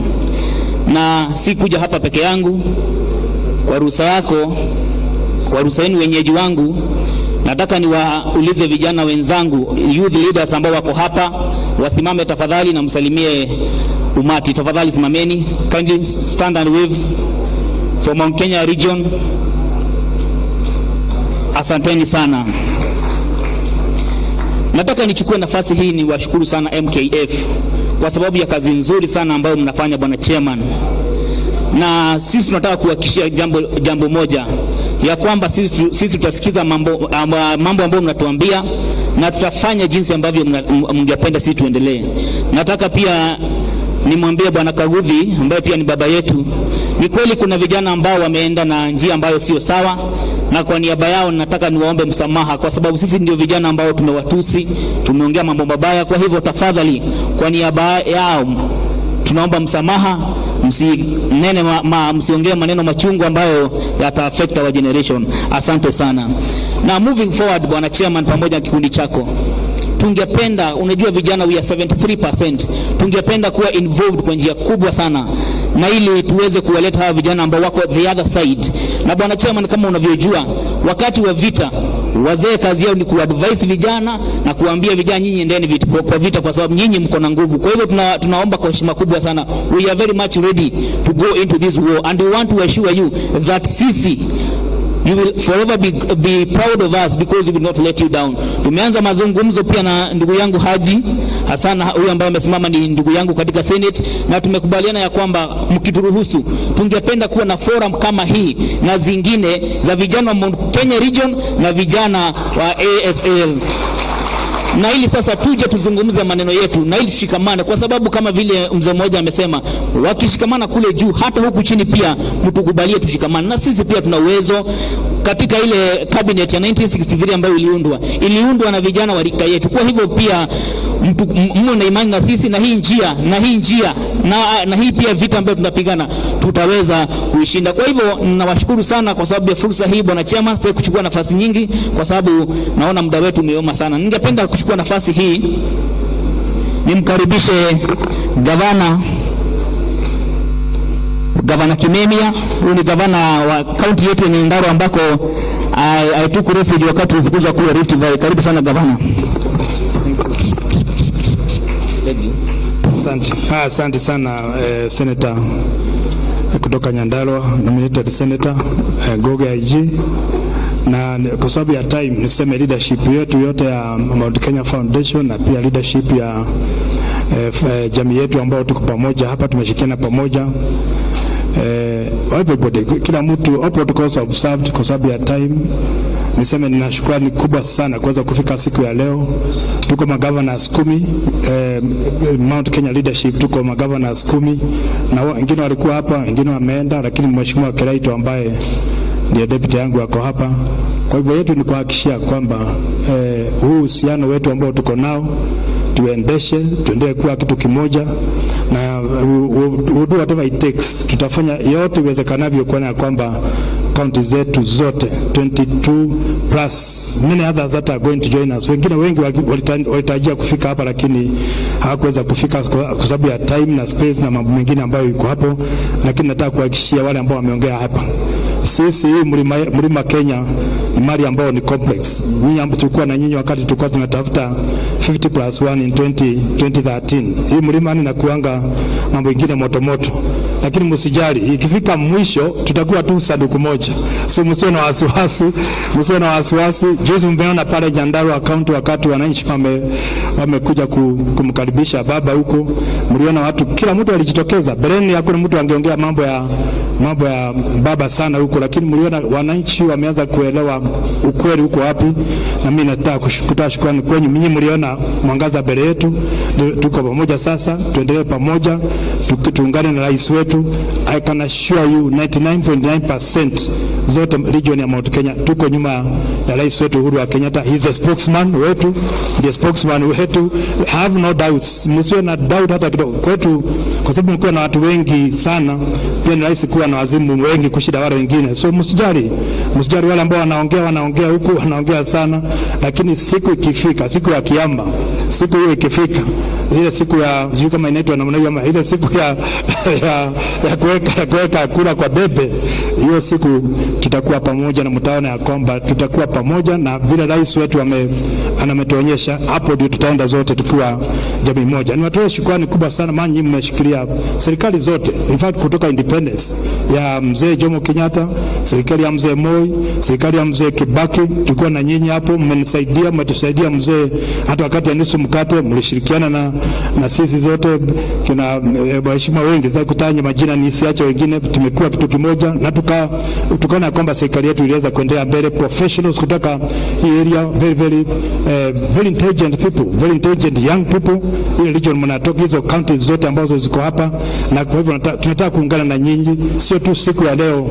Mount Kenya Foundation, sio tu siku ya leo, tufanye mikutano mingine mengi, hata professionals wetu, wazee wetu, vijana wetu, wamama wetu, tutembeleane, tujuane, hata kama kuna distances kubwa, lakini pia tuwete pamoja, ili wale ambao walisema kwamba labda hatujuani tuweze kujuana kwa udani kabisa. Lakini lazima pia tubadilishe mwenendo.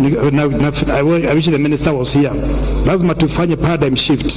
Hii mambo ya kila mwaka kuongea mambo ya insecurity, mambo ya drought, umekuwa kama umeingia, then mvua ikinja inaua watu, mvua tena inakuja inaua watu, then njaa imekuja, then disarmament. Tubadilishe hiyo sahani, na ile kitu inaweza kufanyika ni kuweka rais ambaye anaelewa interest na aspirations ya jamii zote za Kenya, na najua mahali rais anatuelekeza ili tuelekee hapo, ili tuweze kuendesha nchi yetu vizuri, ili jamii zetu zote ziweze kuenjoy utajiri wa Kenya mzima. I want to assure you, sisi tukishikana yote Mount Kenya region na ile handshake na nyinyi communities ambazo ziko hapa na zile zingine mingi kutoka coast ambazo ziko hapa, I can assure you tutakuwa ndani ya serikali. I want to encourage you, wacheni tuwe ndani ya serikali. Mlisema mtaki kwa nje ya serikali, tuwe ndani ya serikali, tuweze kuunda serikali, na niwahakikishia kwamba hakuna mtu ambaye ataweza kutolewa nje kwa meza. Hasa nikiongea kama mzee wa Central Region, hakuna jamii ambayo itakuwa imetolewa kwa tebu, itakuwa na equality na usawa na amani tukiendelea mbele. Ili blocks zetu zishikiane pamoja, project za barabara ziweze kufika kule Northeastern Province. Mimi nilifundishwa mambo mingi na jamii ya Northeastern Province. Nilikuwa miaka 21 pale Takaba kule Mandela, na huko ndio nilifundishwa mambo ya uongozi na mambo ya kuendelea mbele kama kiongozi, na mkanishikilia vizuri, zinatuko pamoja, na nijikuta baadaye na kuja kungazeti Takaba kama district, nilikuwa PS wa internal security.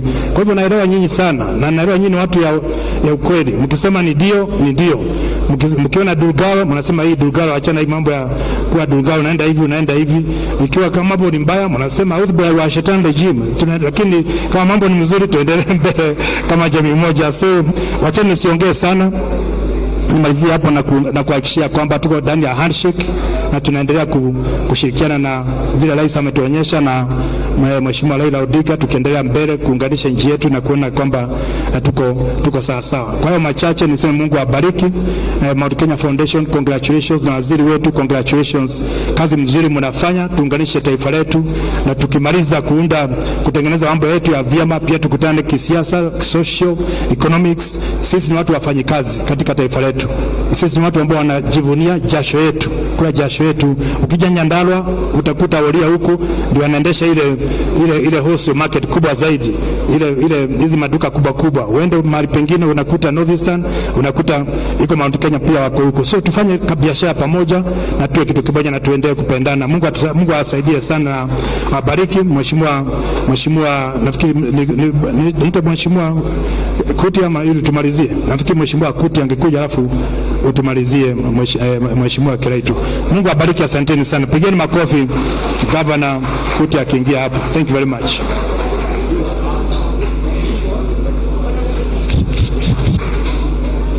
Asante sana His Excellency Kimemia, Waziri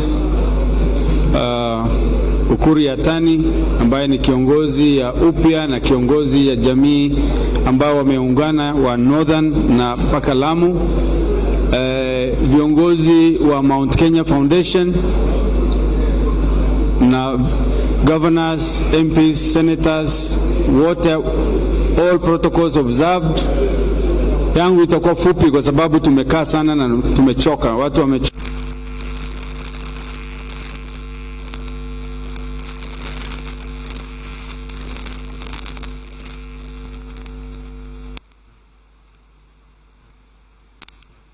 kisiasa kwa sababu ni wakati ya siasa, lakini hii kongamano, hii kukuja pamoja ya jamii, nikiwa nakaa hapo nikifikiria, nikaona ni mambo ambayo ni ya muhimu sana, hata ya kuzidi mambo ya siasa ama ni mambo ambayo itapatanisha Kenya. Na nilifikiria Waziri Ukuru Yatani na chairman ya MKF tupange sasa tukutane Mandera next meeting, kwa sababu tumekuja na gari mpaka hapa, hata mara hii tutembee na gari mpaka Mandera ili sisi wote tuweze tujifunze Kenya, ama namna gani?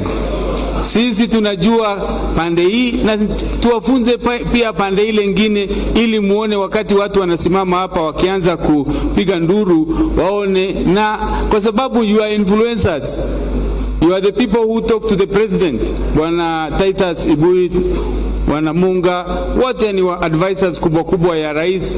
Mkiona huko mtaweza kusimama na sisi wakati tutafanya mikutano ya kusema maji, drought na mambo mengine. Lakini more importantly, kujifunza opportunities pia.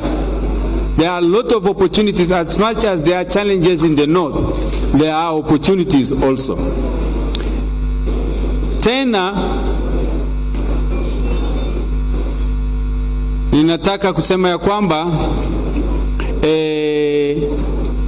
hii siku ya kihistoria iwe mwenendo kwa sehemu zingine za Kenya.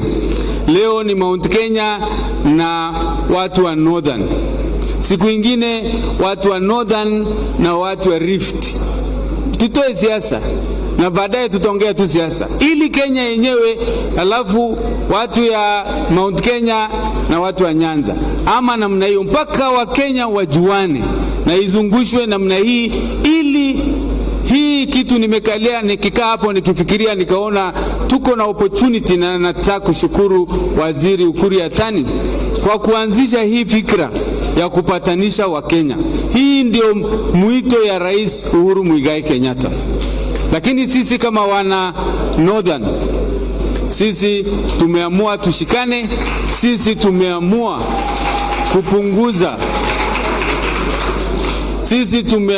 kupunguza yale differences zetu. Huyu ni Msomali, huyu ni Mborana, huyu ni Gabra, huyu ni Turkana. Tunataka kuondoa hiyo ili to form block, a united block under the leadership of CS Ukuru Yatani. Na sisi tunataka kuhakikisha ya kwamba hii block inashirikiana, inaongea shida zake, inaongea challenges za area yake, opportunities za area yake, na pia ikikuja siasa iweze kusimama pamoja ili itilt balance ya kisiasa. Kwa hivyo we must be taken very seriously. This institution must be taken seriously, and we really appreciate. Tunamshukuru sana Waziri Ukuru Yatani na timu yote ambao wamekuwa na sleepless nights kutengeneza hii mambo ya Upya. Sisi tutasupport, na niko hapa, tumekuja na timu nzima ya Isiolo. Nimeona vijana, nimeona viongozi MCS, nimeona wazee, nimeona kina mama, viongozi wote. Sisi Isiolo tuko Upya na tunashirikiana hapo. Nasema asante, na nachukua hii fursa kumwalika ndugu yangu Kiraitu Muronge ambaye ni jirani yangu pia, na aje aweze kuongelesha. Asante na Mungu awabariki. Tumpigie makofi tafadhali Mheshimiwa His Excellency Kiraitu. Asante, asante sana.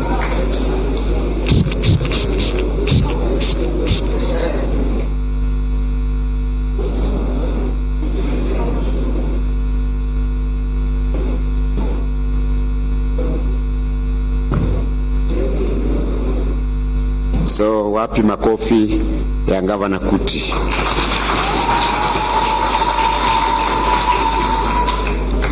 Amjambo. Salamu alaikum. Bona, inaonekana watu wameshindwa kidogo. Kwanza ngoja niseme nimefurahi sana siku ya leo kualikwa huu mkutano na Mount Kenya Foundation. Nimshukuru kwa ile bidii mnaweka kutuleta sisi sote, jamii zote za Kenya tuwe pamoja. Ningetaka sana kumshukuru waziri wetu Ukuru Yatan na ile chama yake mpya ya Upya ambayo sasa ameshikana na Mount Kenya Foundation kutuleta pamoja. Tunaweza kuwapigia makofi. I think what you are doing is not new. Our communities have been together for a long time. We are just formalizing what has been happening at community level. I do know if you go to Lodwar today, utaona maduka huko ambayo yameandikwa Egoji Stores. Hao watu waliingia huko 1950s wakati wa ukoloni. They are from my home. Walienda kuuza tumbako au kurudi. Now they are part of the Turkana community. You go to Mbaragoi, there's a Catholic church in Mbaragoi. That one was started by my uncle called Ndegwa na mwingine anaitwa Narangwe. Hao walikuja kuuza tumbako Mararo, alafu akaendelea. Huyu Ndegwa akawana huko kwa Wasamburu, and he has not come back.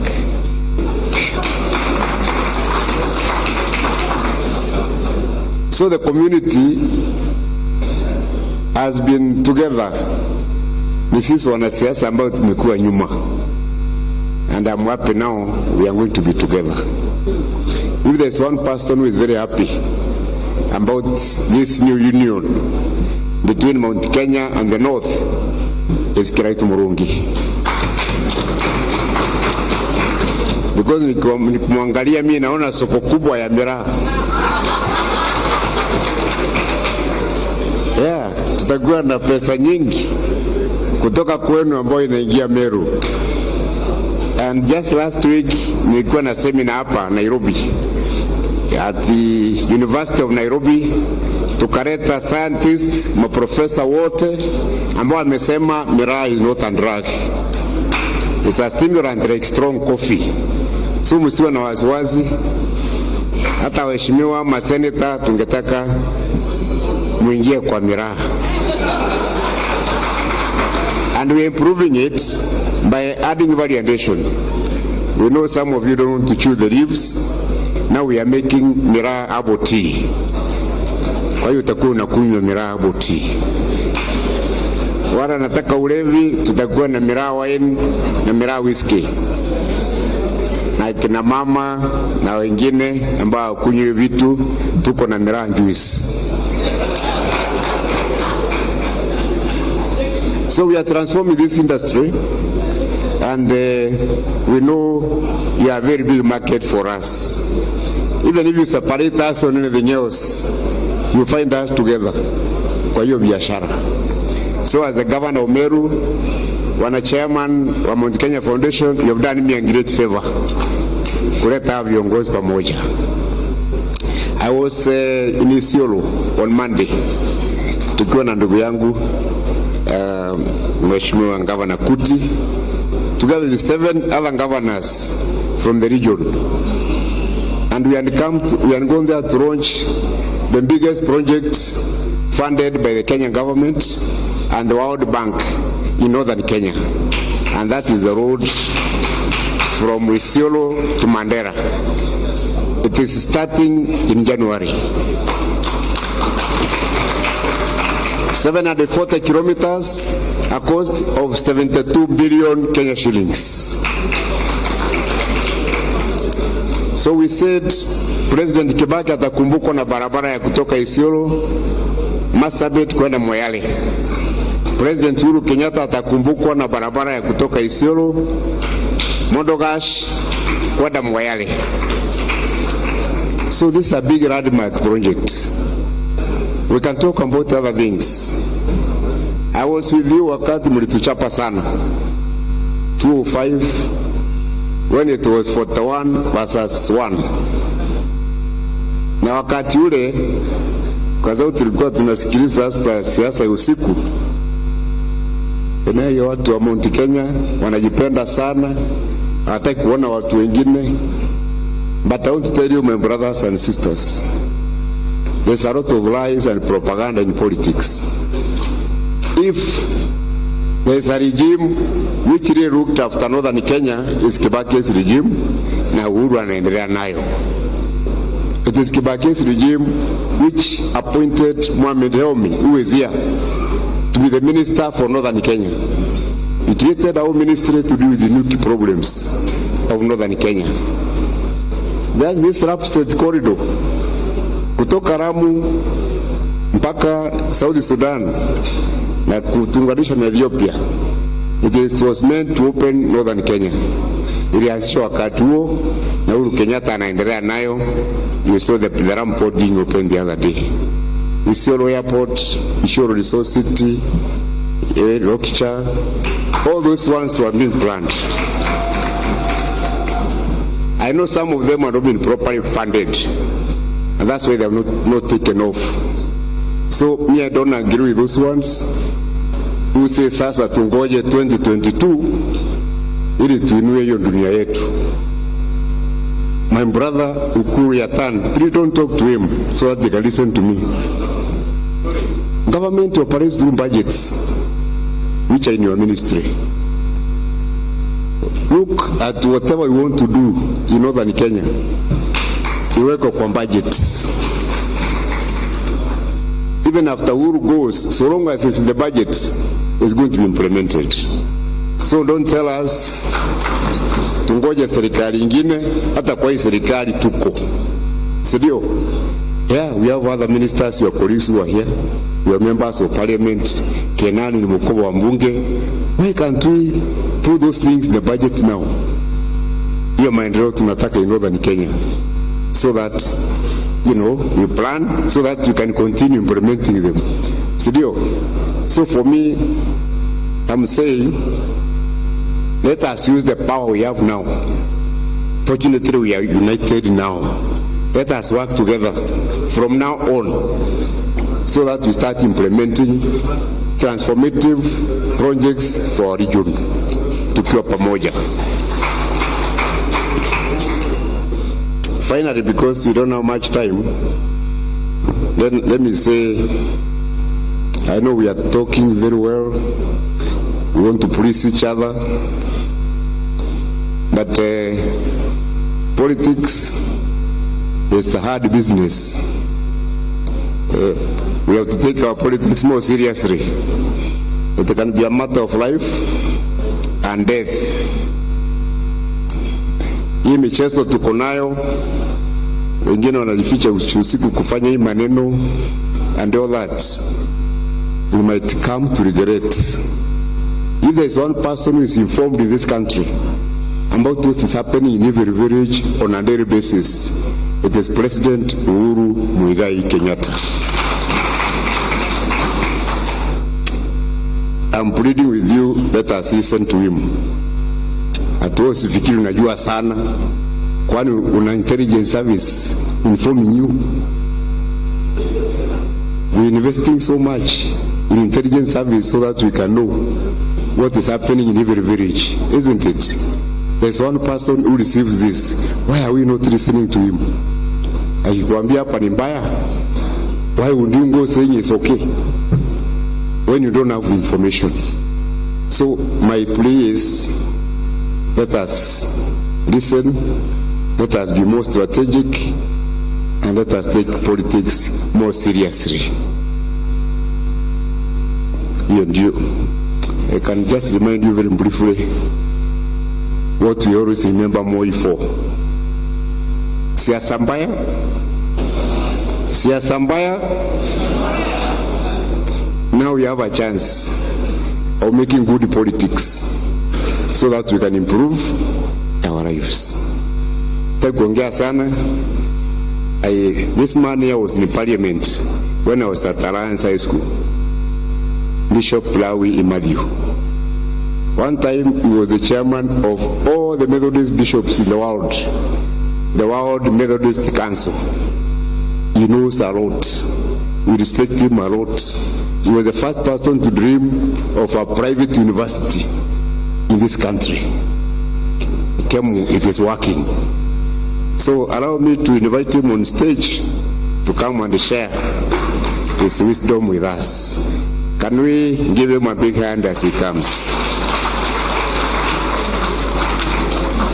Well, ayatosh kwa Bishop, makofi ya Bishop.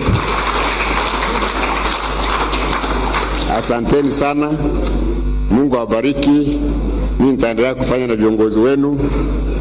Na hata sisi tunajipanga. My chairman wa Mbasi Party yako hapa. Senator Reni Kivuti, tutakuwa tunaongea na nyinyi hata kwa hiyo upya. Asanteni sana.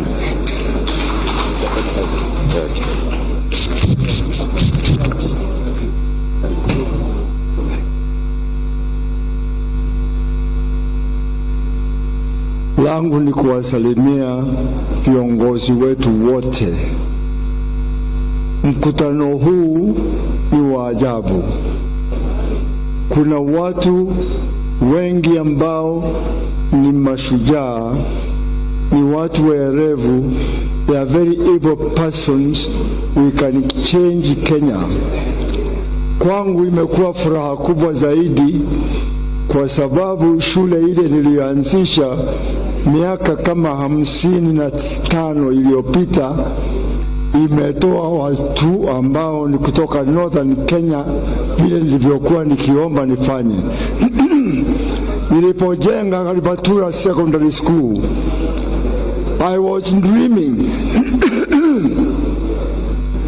ya kwamba tutapata vijana na wasichana walio na akili nzuri kutoka North na watalidi Kenya. Sikujua ni nani. Leo nimeketi karibu na mmoja ambaye ni kiongozi wa mambo ya pesa ya Kenya, minister wa mambo ya pesa ya Kenya. Kumbe ametoka shule ile niliyoanzisha. Sasa unaona mambo yanawezekana. Hata ministers wengine wako hapa na parliamentarian. Tunaweza. Asemaye hatuwezi ni muongo. Tutaweza. Tena nimeona Kenya moja. Sisi tukishikamana, Kenya iwe upande wa north mpaka mlima Kenya. That is a wonderful Kenya. Kenya naona ni nzuri, na Mungu atatulinda tufaulu na yale tunayoyataka. Bora viongozi wetu wakubali kama wamesema hivyo. Na mimi ninajua watu wa North wakiwaambia tunataka hivi na wakubali, mambo hayo yamekwisha. Tutaweza. Kwa hivyo mimi sitaki kusema mengi isipokuwa kuwashukuru na kusema ya kwamba pia tuwe tuna heshima kati yetu sisi kwa sisi, na pia kumheshimu kiongozi wetu Rais Kenyatta. Ndiye rais wetu ambaye hamsikii na kumkubali atuongoze wakati wake umalizike, na sisi hatutaki huyo. Mimi nasema hivyo kwa sababu na yeye hawezi kuongoza. Yeyote anayemkubali ndiye anaweza kuongoza, na yeye atuongoze vizuri. Mungu awalinde na Mungu atuongoze na Mungu abariki mkutano huu wetu. Mambo yale ambayo tumeyafikiria yote yajazwe na Mungu. Fulfill it. May God help us to fulfill this dream until we see it in years to come and bless us. Mungu ni mwema. Asante. Tumpigie makofi ya kilo mzee wetu Bishop Lawi Imadhiu kwa maneno yake ya busara. Kwanza, kabla niwaelekeze mahali tunaenda kulingana na ratiba yetu, nataka kuomba msamaha kwa sababu kulingana na ratiba hii tulikuwa na senators wawili ambao walikuwa wamepangwa kuongea. Alipoongea Senator Githua Ngugi, nikasahau kumuita Senator Fatuma Dulo. Baada ya mheshimiwa wa Lamu Women Rep Honorable Ruwaida ambaye anakuja hapa next ili kusoma resolution za mkutano wa leo, nitamwalika Senator Fatuma Dulo kutoa vote of thanks na pia kutoa hotuba yake ambayo tuliruka kwa kimakosa. Karibu Lamu Women Rep Honorable Ruwaida.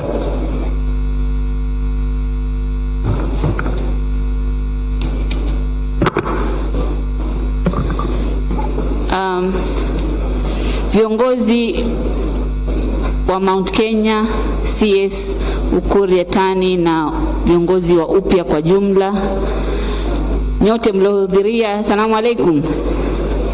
Hamjambo? I was given this. Okay. Kwa majina ni Ruwaida Mohamed, mimi ni nawakilisha Lamu katika bunge la kitaifa.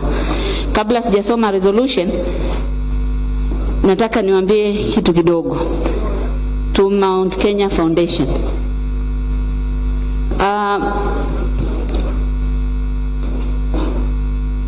Kama mlivyoambiwa, Lamu iko na extension ya Mount Kenya. Nilikuwa nikijiuliza nikifanya zile mikutano yenu ya 6:30, kisema mbona hawaniti mimi Ruwaida, kwa sababu mimi nawakilisha Lamu na nawakilisha watu wa Mount Kenya, na alikuwa mkimuita Mheshimiwa Mudhama. Lakini leo namshukuru Mwenyezi Mungu ametuleta sasa, leo tuko na nyinyi, sio na mambo inakuwa shwari. Asante. Haya, resolution. This is the resolution of Mount Kenya Foundation, which met with Upya. 1. The people of Mount Kenya and Upya are solidarily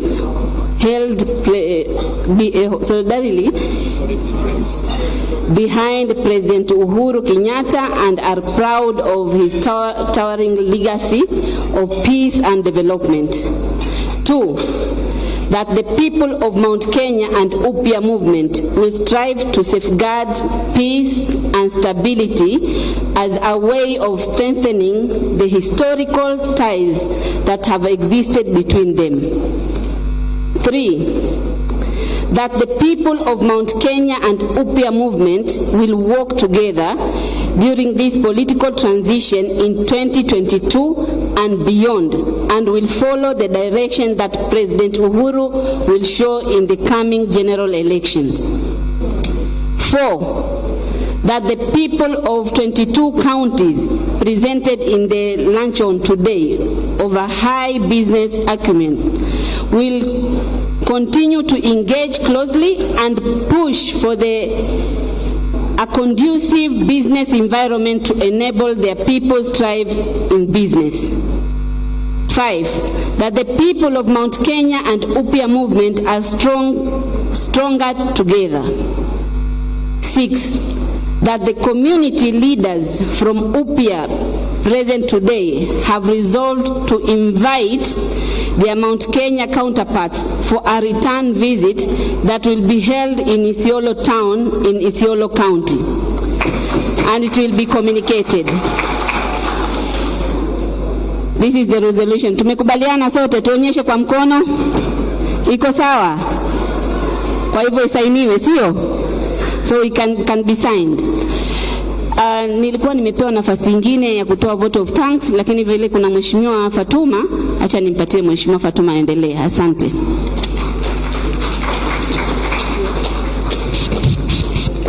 Sasa ni nafasi ya Mheshimiwa Fatuma Dulo kutoa shukran juu ya kikao hiki cha leo. Mheshimiwa Fatuma Dulo. Mheshimiwa Senator Fatuma Dulo.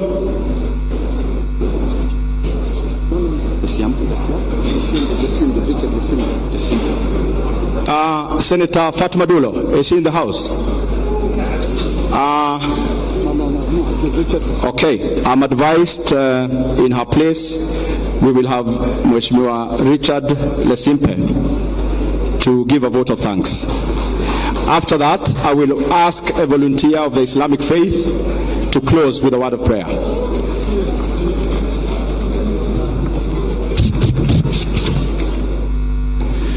Basi Mimi nachukua nafasi hii kwa niaba ya Upya kusema asanti sana, kwanza kwa Mwenyezi Mungu na pia kwa uongozi wa Upya, waanzilishi pamoja na wafuasi wake wote wakiongozwa na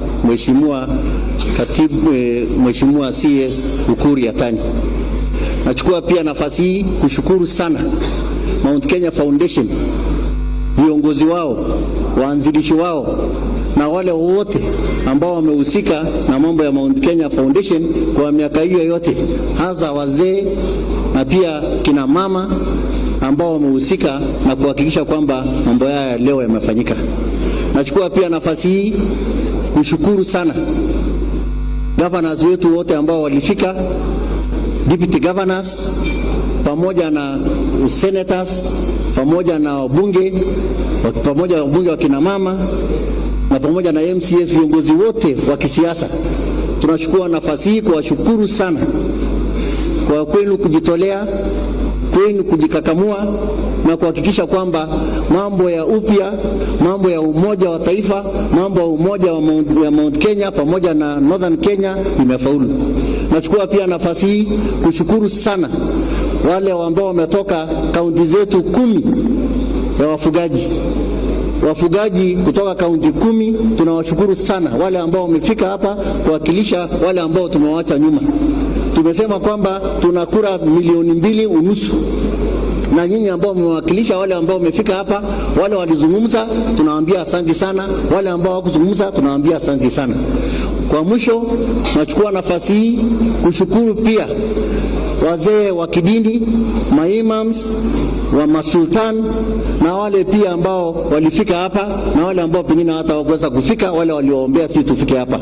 Nachukua nafasi hii kuwashukuru sana sana sana.